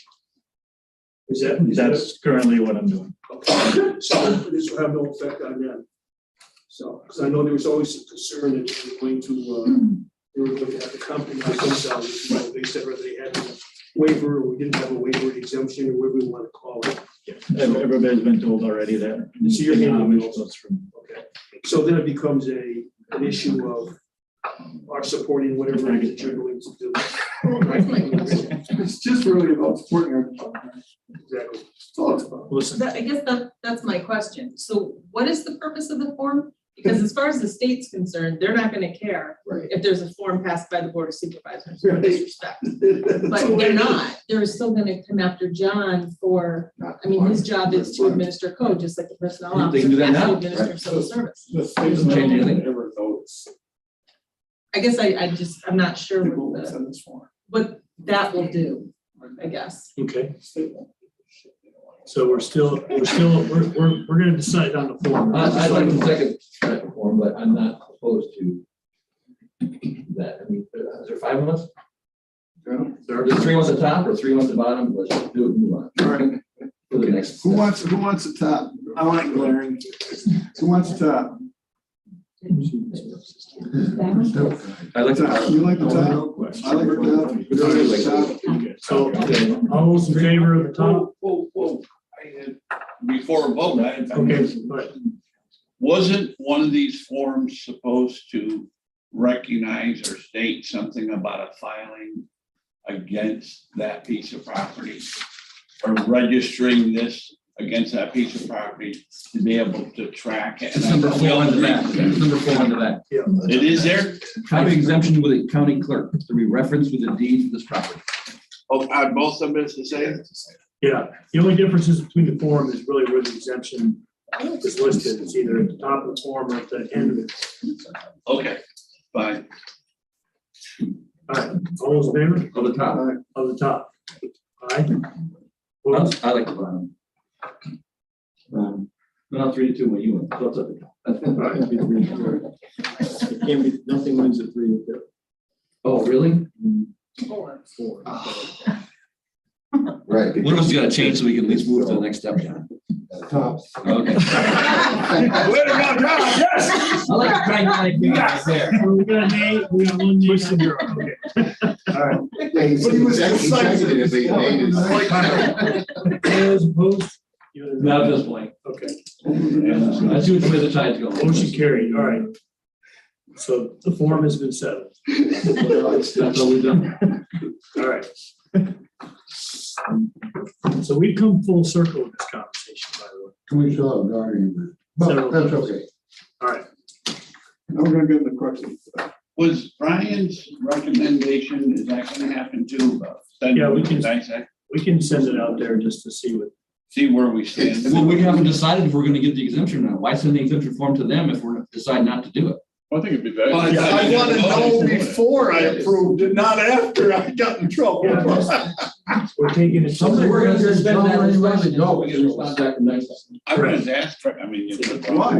Oh, we may never finish this. But I think you'd hear from them. So we'll send it, see what they say, and then we'll finalize the decision. But why are we spending time on this if the board, the committee or the board doesn't want to do this? I'm still the concern that it's gonna cause more issues with your employees. But the more information we get from other attorneys, since you don't listen to ours, then maybe we make a better decision.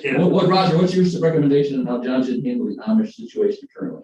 Case by case, when people come to and request something. And if they don't comply, take them to court? Yes. Okay, and go to the nth degree, whatever our costs at the county level, outside council, No, what whatever I'm it is. saying is, if somebody comes to you and requests something, you examine that on a case by case basis to determine whether you're going to request it, not hand out a form and say, if you want an exemption, fill out a form. No requests. Some guy goes build an Amish building without a permit. John finds out about it. What does John do? Fine, tear it down. Where? Town court? What's the process? How are we gonna do It would this? start at the town. Okay, what would you do? Issue a ticket? We'd write up a violation saying you have to come in and building without a permit, you have to come in and get your permit, and we'd go through. In order to get a permit, they gotta comply with everything you said they gotta comply with. Correct. And if they still are willing to do that, Then it would go to the local town. okay, this is after it's built. Prior to the build, you just wouldn't give them a permit. They can still build it. But they, yes. And then, and then what happens? So it's the town court judge is gonna be his decision what to do with it? Correct. All right. Pass the buck to those guys, but they don't care. Now, if the They'll court throw it out. judge doesn't do it and throw it out, now it goes to the county. No, once the court throws it out, it's over. No, technically, it's still a violation, and we technically are supposed to write it up again. Every day it's a violation. Once it goes to And court, there's the an amount judge every day. throws it out. Once it goes to court and the judge is done, you're done. You're done. But it's a continued violation. No, it's not. Violation. No, it's not. It is while it's pending, John, but when you're done, you're done. You're So you done. either have to appeal that judge's decision or you're done. If you're on the losing side. But that takes him off the. Takes him off the hook. Right. It totally takes him out of the line. I don't So- think it takes us off the hook. So if a person has junk in their yard and it goes to court, according to the state training, if that's still there, it's a new violation and we issue it again. If a court has issued an order and said that junk can stay there and you try to find Right. it again, I'm gonna go back in and then I'm gonna get sanctions against the county for filing against the double jeopardy case that's already been determined. Yeah. So Yeah, if the court throws it out afterwards, there's nothing you can do about it.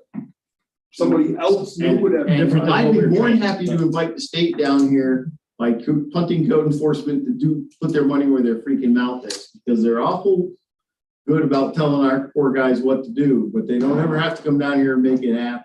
Exactly. Okay, remembering that code enforcement is a completely optional thing that we're doing here. We don't have to do it. And give it to them and let them try it for about a year, and they'll be back on bended knee asking us to take it back, probably with a grant to boot. Because they won't be able to make it work either. So Roger, question. Someone doesn't do something, it's not Amish. He goes to court and says to the judge, well, they don't have to do it, why do I have to do it? That's, see, but now I'm guessing what somebody else is gonna say, there are legal arguments to be made. There's all kinds of things that will happen in a court. If it goes, if you want to go to court, and then the arguments will be made. If you want to try to not go to court, that's what we're talking about. If you want to just go, and then the arguments will be made. They'll raise their arguments about religious exemptions in court, and that judge, whatever level judge it is, will have to decide. That's what happened in whatever the town was. I want to say Middletown. So if somebody made an argument on a mixed left fielder, and that's my religion. Yep. And it's against it, the court can decide that I'm. The court would undertake an analysis to decide. You go dress like that, you lose. So the building's already built, John cites it, it goes to court. Regardless of the situation, that non-compliant, that building, whether you get a permit or a CO or not, it's an happening, right? Yeah. So if the judge throws it out, then it will be a freestanding, uninspected, unpermitted, and unCO'd building indefinitely, forever, correct? Is that something we can comply with and we're all good with that? How would the judge throw it out? There's what, 20-something local town judges in this county?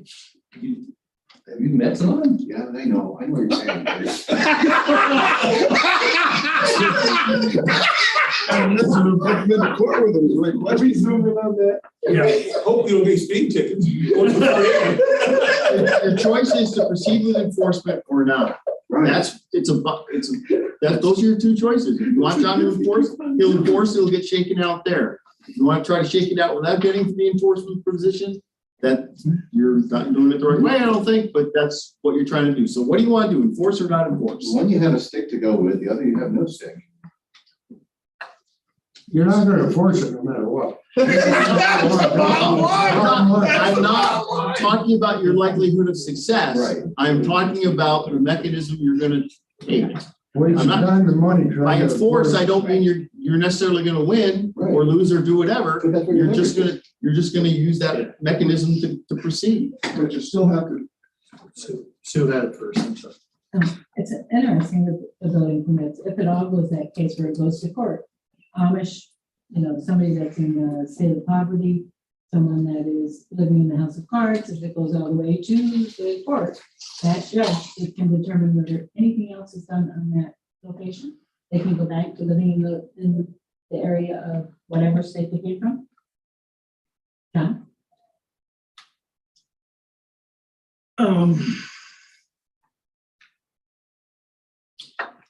Say that for me again, once, please. So if you look across the board, okay, and whenever a building permit is issued or not issued, then you say you don't have the building permit that you should have, and you do a violation, okay, then the violation comes forward, and it could be the Amish, it could be, in my phrase, the house of cards, it could be neglect or poverty, or someone that just doesn't want to bother. So then it goes to court.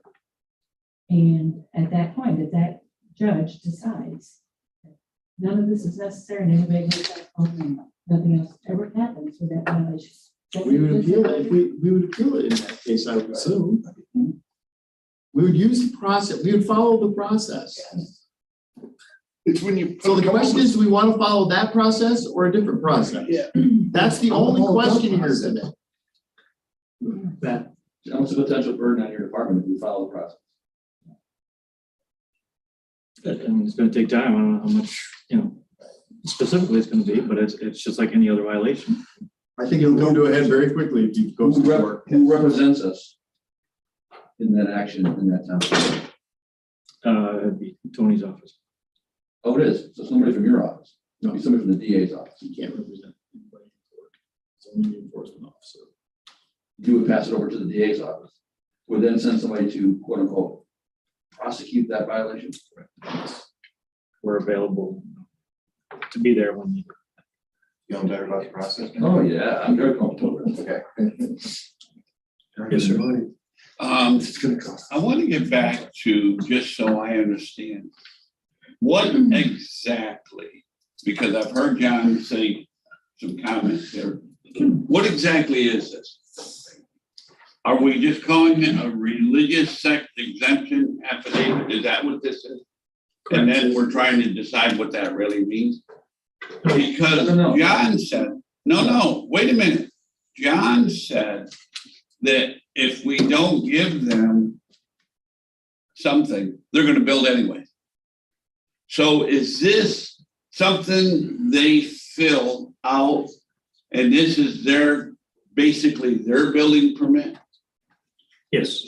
And so if they build it without a building permit, then this is not valid, in which case John has to go to them and say, you have to fill this out, or you're in violation right now because you built without this, and then you send them to court. What is this? Where's the legality in that? Huh? Where's the legality? Well, I'm asking. We've not passed to use that. We passed that if we would ever use it, that's the form we would use. We have not decided to use an exemption form yet.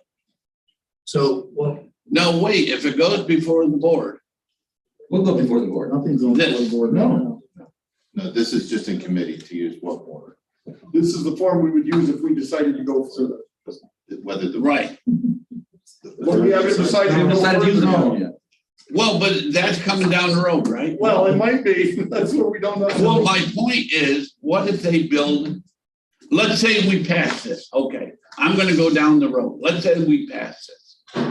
And they build without a permit, they don't get permission, they ignore us again. What do you do? Same thing, Roger just said, you enforce it through town court. And so really, this is just a stopgap that might not work after we approve. I'm under the assumption. In my town, I make them apply for a building permit. They apply, pay the money. This would be the next step after they apply for the building permit. Okay. which waivers the requirements. Code enforcement requirement. For those specific, Okay. and is an agreement that they have to do all those steps on the back. Okay, now it's, I see the picture you're painting. So So thank you for the work on the form, John. Appreciate that. All the thoughts that are going into this conversation. Back to Roger's original point. All right, if you want to make a decision today as a committee, we can. If you're comfortable, we've got two members not here. We can wait, give ourselves a month to get some feedback from NISAC, and then make a decision at the next committee. Recommend waiting. But if we're gonna move forward anyway. No, well, I'm just wondering, I'm hearing a lot of discussion where we just follow the process that's currently on the table here. Wouldn't that be doing nothing, Roger? That would be no motion. That would be doing nothing. Yeah, That would be status quo. well, we would just direct John to proceed and go and enforce. Dan and I are over here, and we're talking, if we send to NISAC, all NISAC's gonna do is take out the portion of legality that says what code enforcement is, and they're gonna send it back to us. They're not gonna give us any determination. It's gonna be a waste of our time. Well, let's find that out. Well, they might say, these 9 counties are already doing that. That might tell us who else, that's what they might know that we don't know. Okay, we're gonna include that in our scope of what we're looking for from NISAC. So I want to do both. Send them the information. In the meantime, John, go enforce it. And then when we hear back from NISAC in 2 years, we'll know what he's thinking. I don't think that'd be quite that. They And may there's not one answer more 'cause they committee don't meeting want- left and I'm on, that's the only one I'm on, so I gotta stay for that one, be able to move this along. Okay. Well, this is all about your schedule. Well, some of you are gonna get up and leave at You the see end. that beard? I am. You see that beard? He's got a big job coming up on the 24th. So you say he started in the first committee. I told him I got a job for him. Yeah, so- He was looking for it. So for the committee, all we were Wait, trying you to got a little bit. all right, Why don't you ask each You wanna one? get out of here and What do keep you that think conversation John should do? going. so on the sidebar conversation specifically, so we want to, as described, send NISAC, get some more feedback. Send NISAC feedback. In the meantime, do what? Keep it on hold like it's Well, been just for the go last home. 6 months. He's gotta follow his own process. Okay. So what do you think? I was thinking that we had kind of told John to put it on hold. Yep. Until we got done with this. So I'm agreeing that they should, what Dave says, taking it to NISAC, having review it and bring it back to. We said we get trouble. Bob's in charge. Next meeting. Okay. But in the meantime, for John, it's to, I mean, he's building a relationship with John, it's like going and visiting him all the time, right? Nobody else covered. Yet, and there, at that point, there's really nothing legally that he should do because we've asked him to put it on hold. Correct? If NISAC comes back and says some other county did this and got thrown out of court, we'll know the answer. John, what do you want to do? Agree with. Good. Put it on hold, see what they say, and then move on. Doesn't make a difference when they get I think fined, we they're do all gonna be Send there. wherever you want to NISAC, tell John now, start enforcing it. Let's get this ball started, see where it's gonna go to court, get the thing going. There's no reason we can't do both, that's just 1 out of 5. All right, well, we're gonna send NISAC, get some feedback, and then we'll take it up again. That's a clarification. You're saying, tell me, use this one? No. Or the current process? Court process. That's like like it's anybody anybody else. He's supposed to be doing that. Now, start right now, enforcing it, and I don't care if it's in town court in January, and pretty much or whatever, let's start it. In the meantime, send a letter to NISAC, who cares? Just enforce what you're supposed to enforce. John, is that what you're thinking or no? No. Sue? That's not what I was thinking. I was thinking had already said to John that put this on hold until we made determination. Correct. And I thought that was not the form on hold, the processing. I thought we had told John to put the process of doing building on hold until we made it.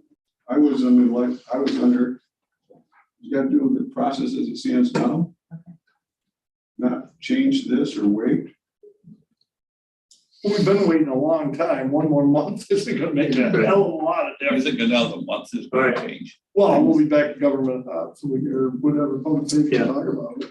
So there's no compelling, They're not gonna go anywhere, the buildings aren't gonna go No one's anywhere. going anywhere. What's the hurry? You're still gonna put them up. You don't have 4 votes to do anything.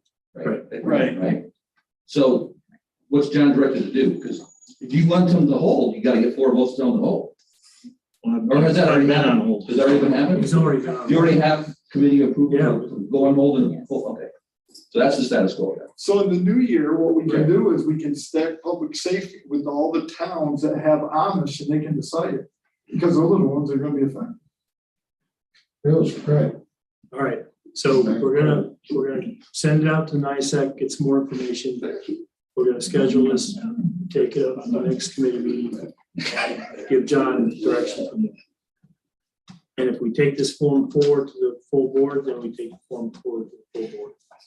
So at committee, either he enforces in the traditional construct of enforcement, or we take the exemption form to the full board.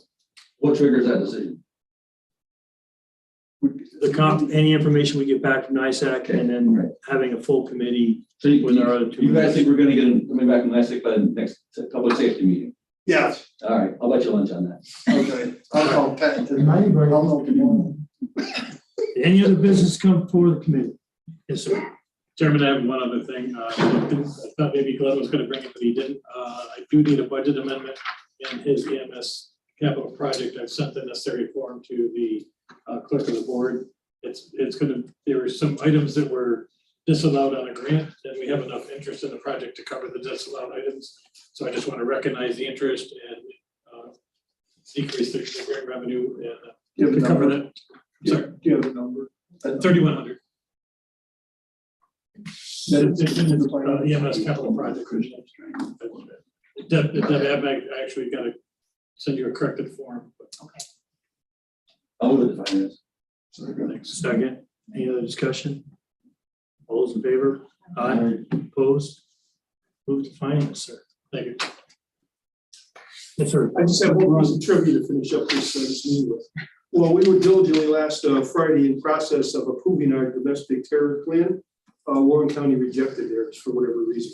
We're domestic. There you go. And they must have heard Dana speaking. Was their draft bigger across the front so they couldn't read it? I have no idea. I have no idea. It's in the back of the- Interesting. Sure. Just for information, Jimmy just showed me that, the governor has vetoed the deal to allow the counties to opt out of the holiday hunt. So, I was trying not to prolong this meeting, but. There's something for us to discuss. What's that mean? This is a holiday hunt. Snowmobilers can't go out until January 3rd. That means New York State legislature is gonna try to figure out another bill passed for next year. Something on that like that. So we're gonna pass a resolution to increase their fees and tell them that they can't snowmobile for 2.5 extra weeks. That's something like that. Yeah. the snowmobilers that is about snowmobilers. Yes, people association. Anything else for the committee? We can get away with adjournment. We can get away with it. Thank you, everybody. I'll just change that. I got something for you in this meeting, so next year. We talk about runs, there's a lot of good shape. So when is the Are you committee leaving change? too? You're on this committee. Oh, no, you're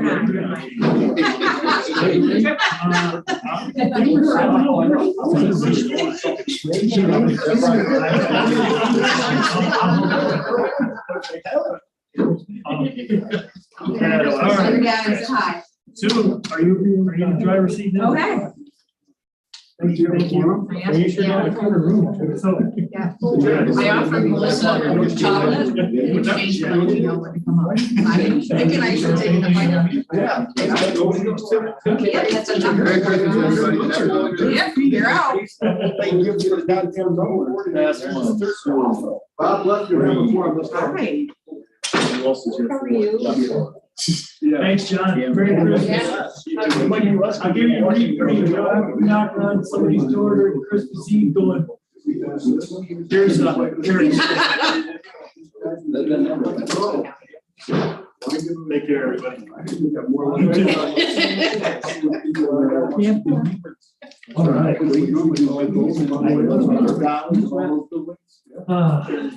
Excuse me, gas completely over. Come on, guys.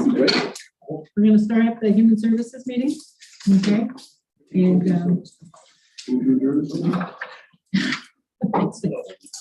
can we accept the minutes of November 29th, please?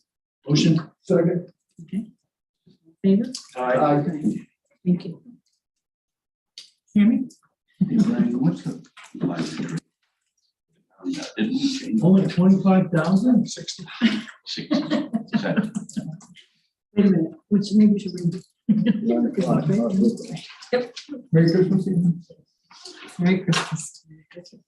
This is the second, I think, round of funding related to the same purpose for, that's been given through for adult services, right? And so we would just like to be able to recognize that. Motion to recognize. Any discussion? All in favor? Aye. Thank you. Thank you. Thank you. And it had been regular process in the past to come to committee with this comparison spreadsheet reflecting where we're at in the budget. We have been less frequently doing it. I'm not sure if it's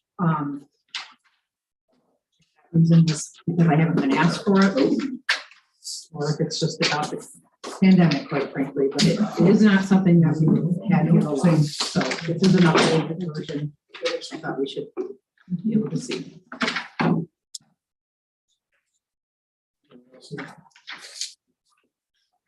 We do have more.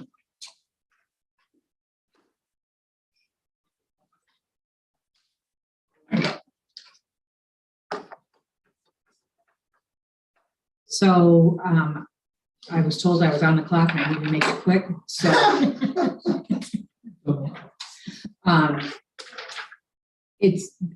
we're standing pretty well right now. We anticipate that we're going to have $550,000 left in our overall DSS payroll. The equipment looks like we're running short, but it's because we're waiting for one more vehicle to arrive, and then we'll do a resolution to move money from our 0.4s into our 0.2s with the HEAP ARPA funding. Does that make sense to you, Al? No? So I missed it. Commissioner was then just not. diligently reading the report. Just not.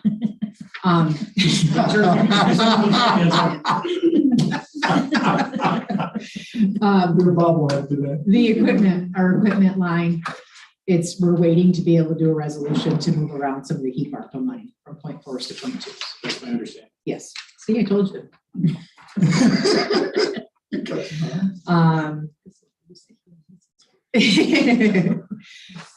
Saying we're going to be doing some budget forward transfers in our contractual area. However, we are still trending well there.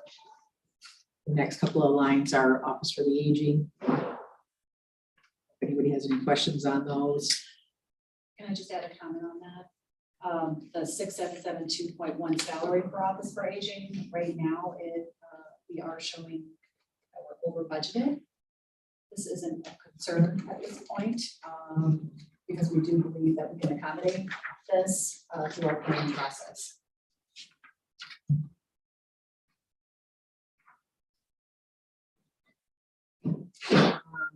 Most of our spending in our program categories is trending the way that we would have anticipated.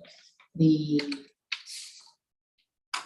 couple of areas that I want to flag for you, we have not had any raise the age expenditures thus far in 2022 to be able to claim. However, we are right now accruing some. So we will be having some raise the age monies flowing through related to a youth that is currently in detention.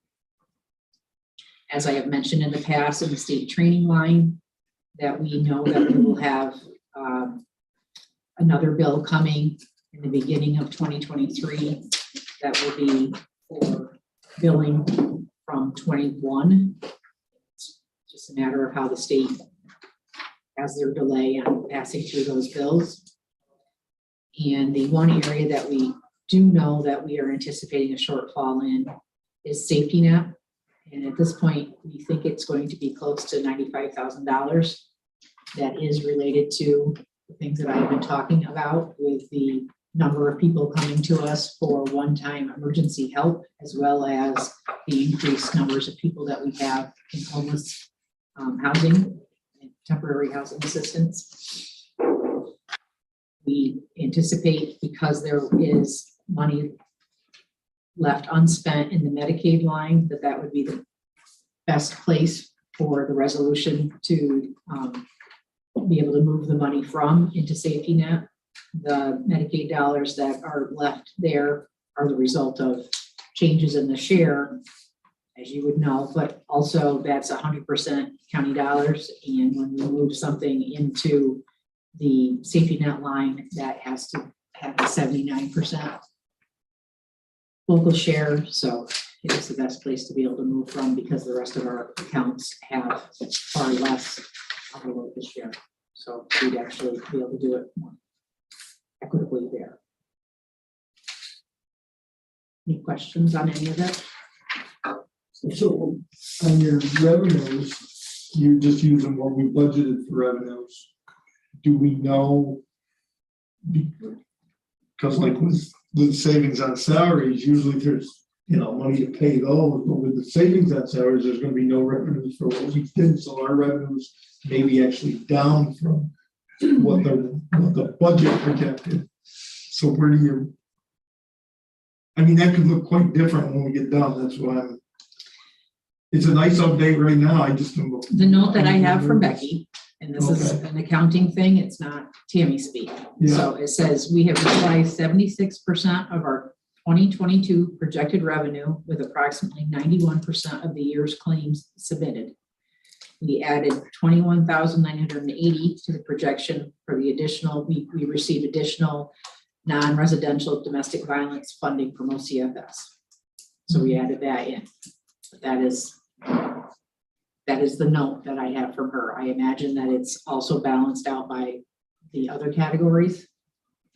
We would, when we budgeted for our revenue, I don't think we would have, although did we amend? Oh, yeah. We amended A lot of things.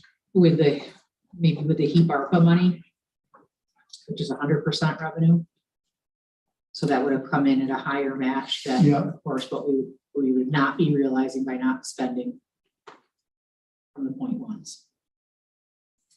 That's, I think, what we've been talking about throughout the year of breakage and not being able to hire people. I think that's a bigger number than we usually have. Oh, God, yes. Yeah. By far. So, and there's usually the revenue comes in for that. Yeah. So when that's down a lot, your revenue's down a lot.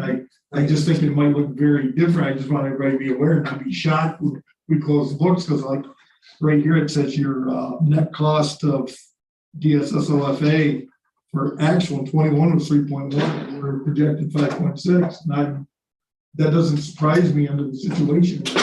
That's because of all of the extra ARPA money that came as well. Is why it was lower. And Yes. now it's inflated the other way because of the situation we're in and the ARPA money going away.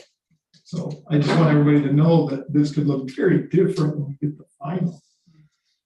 No, and not through, no problem, not any reflection on you, it's just the way the programs pay. I mean, everybody's gonna say, oh, you presented this. Well, no, you presented what we have today, but when this is final, it Yes, may look. that has totally happened in the different. past. Yeah. We did not attain as much revenue as Right. we thought we would, but it was because we had not spent as much either in the cost. But when you do the whole final version of what the net is, that should still come out to be somewhere in the right vicinity. We should somewhere. We have spent more in overtime than we had originally budgeted for, due because of the fact that we have those other openings. So there is still more. And they will make up for that. Some of it. Yeah. Amy, I wanna look at this from the move. Right now where you're at, you're out of my league. All I'm trying. Out of mine too. I'd like to understand.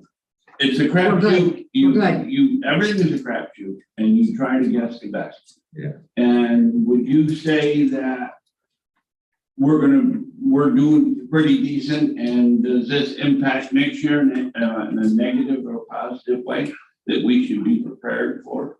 If everything is going smooth and you say, listen, we're in good shape.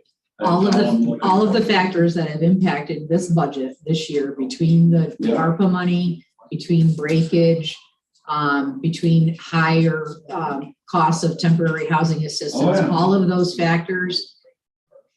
Right now, in this budget, we're okay. There will, in the end, I believe, be funds returned to the general fund.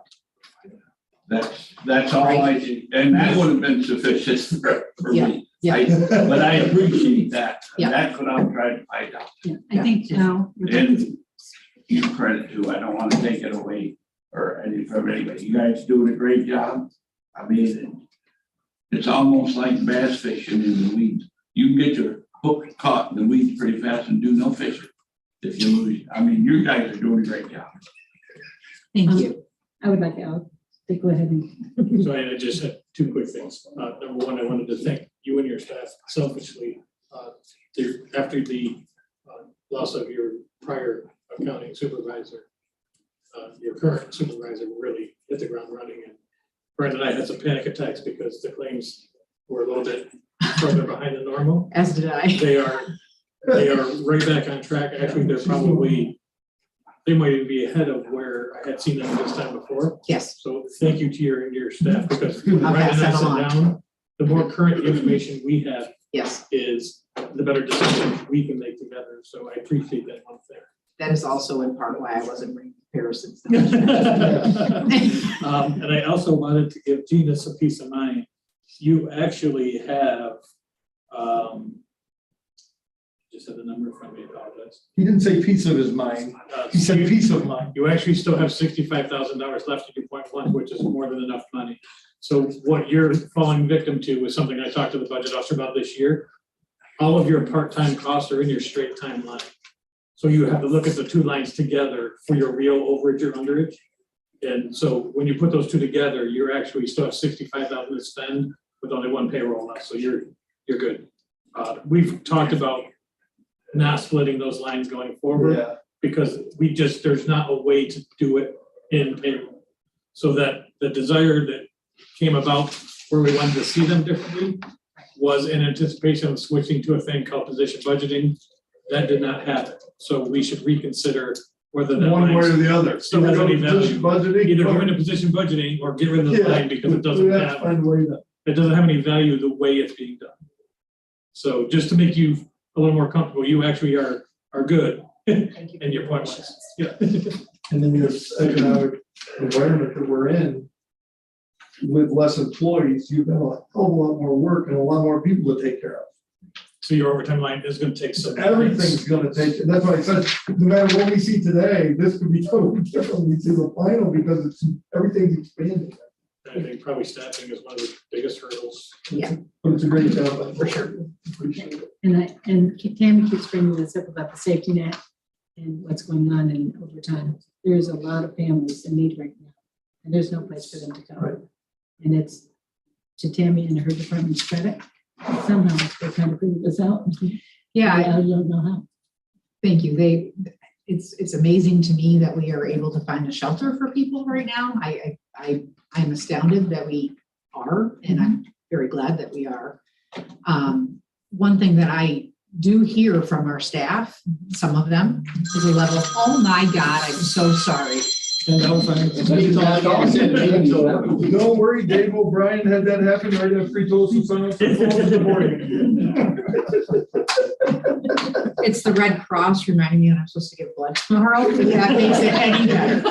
Didn't know you were gonna do it today, did you? I'm getting tomorrow, 4:15. Good for you. Anywho. Any cases of the other you have. I wasn't sure how I was gonna get contacted to be told to get up here for this meeting. there's frustration on the part of some of our staff because our mission says that we are going to have people be self-sufficient and we are going to hold them accountable. And all of the pushes right now from the state and the waivers and all of the things that are in place don't look like that. You got a waiver we can look at? You bring it on. So it makes it very difficult for them. It's a tug of war, and that is frustrating, and I feel that as well. And at some point, hopefully, we'll have something in writing, and we'll be able to reframe moving forward. Until then, it's just reassuring the staff that we're doing the best we can. And so, thank you for that here now. And the other thing is, I mean, I don't know, you know, where this is gonna go, but, you know, everyone's filled up their tanks, and I'm sure you're putting on an extra sweater and coat. And other people will just- Cut more wood. Eats you up multiple times. You got it. So, thank you. Merry Christmas. Thanks for all the good work. Good job. I'll think of you when I'm giving blood tomorrow. Just bump that thing faster so you can leave. And thank you for the discussion yesterday about that. That was a good discussion. That's all right, I can do that. Yeah. But bottom line is, I think the communication channel is a little better now, hopefully. I hope so. I think that there was just a recognition that the people in the trenches doing the work are frustrated, and here's why they're frustrated. And now there's hopefully there's a common understanding that open channels of communication are important. Even if it's just hey, I got this, checking with somebody and making sure that resources are not left on the table that should be utilized. So, And working towards a positive outcome, and you're looking at long-term effects of choices that we make today. right. And Because there is a healthy tension between even the comment that Tammy just made about, what your mission statement says, and so probation is doing it with one lens on, and you're working at it from a different angle with another lens on. And there's a healthy tension between them. And you wonder if it's by design. If it is by design, okay, you just gotta acknowledge the fact that, hey, we're working at it in two different vantage points. And then just to work through that, but you gotta increase your communication, make sure that we don't get to a point where, the frustration is such that it becomes an inhibitor with all the work that needs to be done. So, I mean, from the conversation yesterday, I think hopefully we got a little bit better.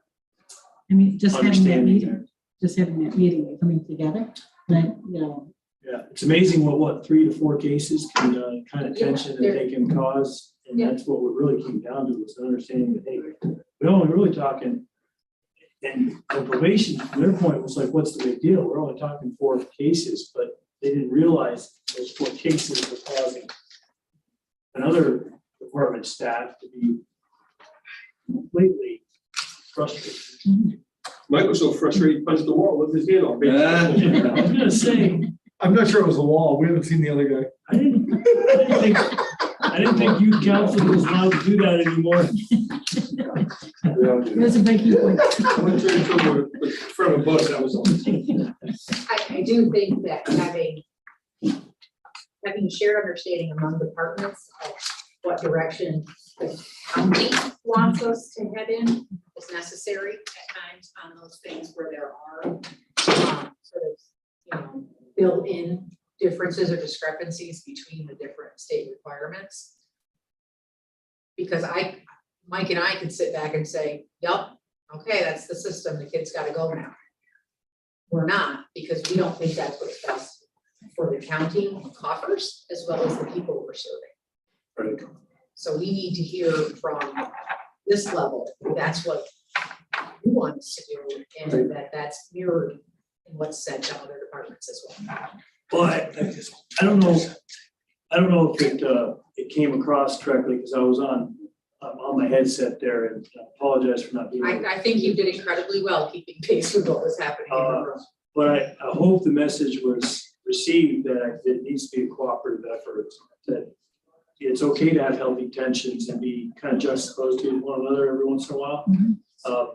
But as long as we're still at the table, knowing that we're there to service the community in our own way and recognize that, because there was also a sense that when you're at the table and you're processing these things, you just put yourself in a PO's kind of seat for a while. They're trying to get things moving and they've got a time constraint on them. You know, it's, oh, I don't need to pick up the phone and call them. You know, they're just trying to keep it moving and they may not understand the negative impact that has on your staff. So if we can just encourage them to pick up the phone, we'll be all set with that. The commissioner is all for that. I think we just need a little more guidance from maybe public safety. I think that it wouldn't hurt, 6 months from now, if you guys asked us how's it going? 3. Well, so I learned something right yesterday was you're supposed to have a monthly meeting. Yeah. Aren't you supposed to have a monthly meeting? You sit down and coordinate. We have many monthly meetings. No, I'm sorry, with probation. We have many monthly meetings that we are in different combinations included in, and it's whether or not we make the time to attend them. Okay, fair statement. But we have now had the agreement yesterday that another one that probation has not been invited to attend, they will now be invited to attend. And Dan said that he supports that.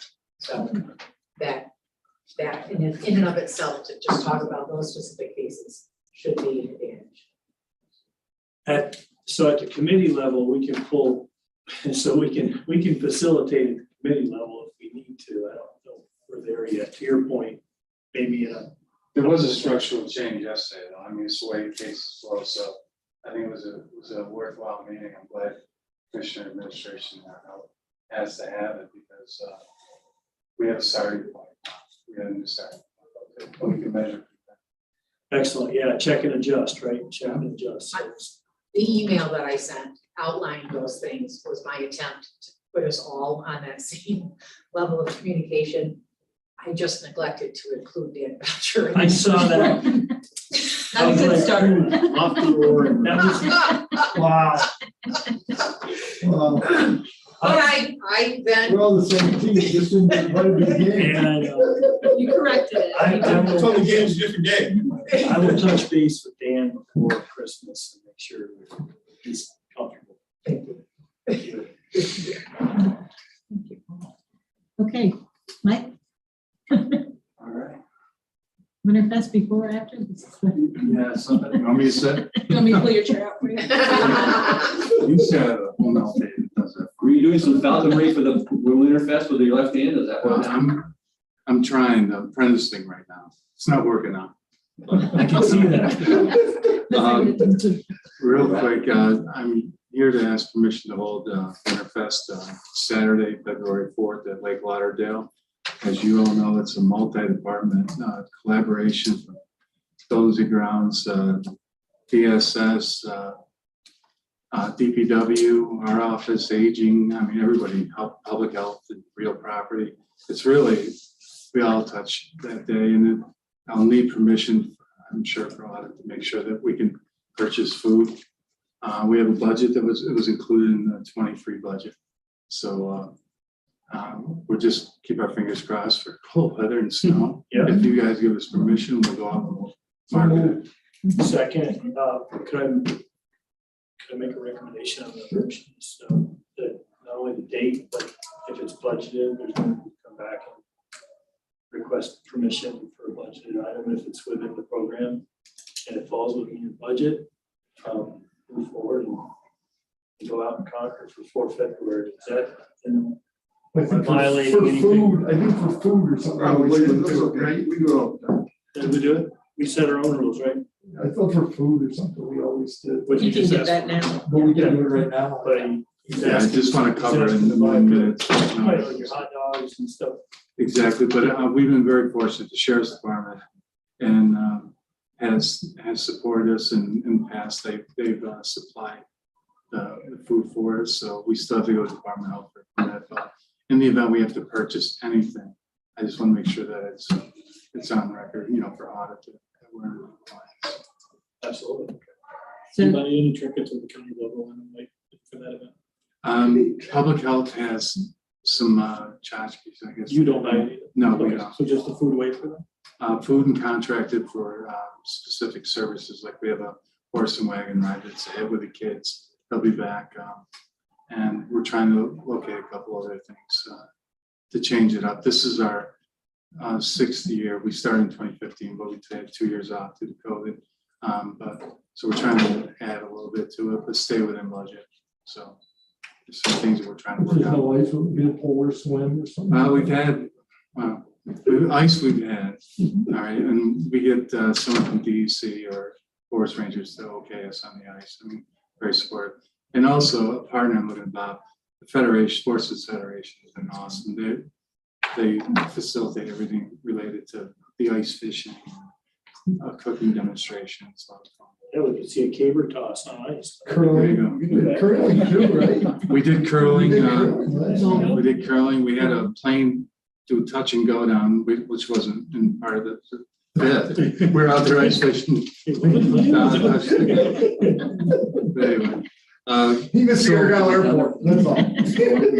We had snowshoeing and ice skating. The whole event is free. There's multiple events, sliding for the kids. I mean, I take it for granted, but a lot of the kids that are over there never have a chance to really slide. I mean, the public sliding without paying for it, of course. So it's a fun event. And we use community service folks to prepare the facilities and do some of the supervision. So it's a good day. So, best case scenario, you can brief us with a menu of the agenda for the day and the next meeting. Yeah, without a doubt. I'll have a full agenda. I mean, in public safety too, also, we're going to this year try to create like a commercial, like video link. I'm trying to work with a young lady that's a college student that has a marketing background. And we're going to see if we can come up with something creative, that we can link and share and kind of get it out to the public. And I just had a reporter yesterday from Sentinel contact me, and I mean, the guy was throwing so many ideas at me. It was incredible. So he's part of our ad hoc committee now. It was great. So What if it gets cold and somebody's got to go inside? They have to automatically take election inspector training if they want to warm up. we can advertise. I can talk to Tom. Yeah. And Mike, can we still use the- Yeah. It's my understanding that we can still use the cabin. I asked Mike if we could use the cabin, which has always been a big part of the service.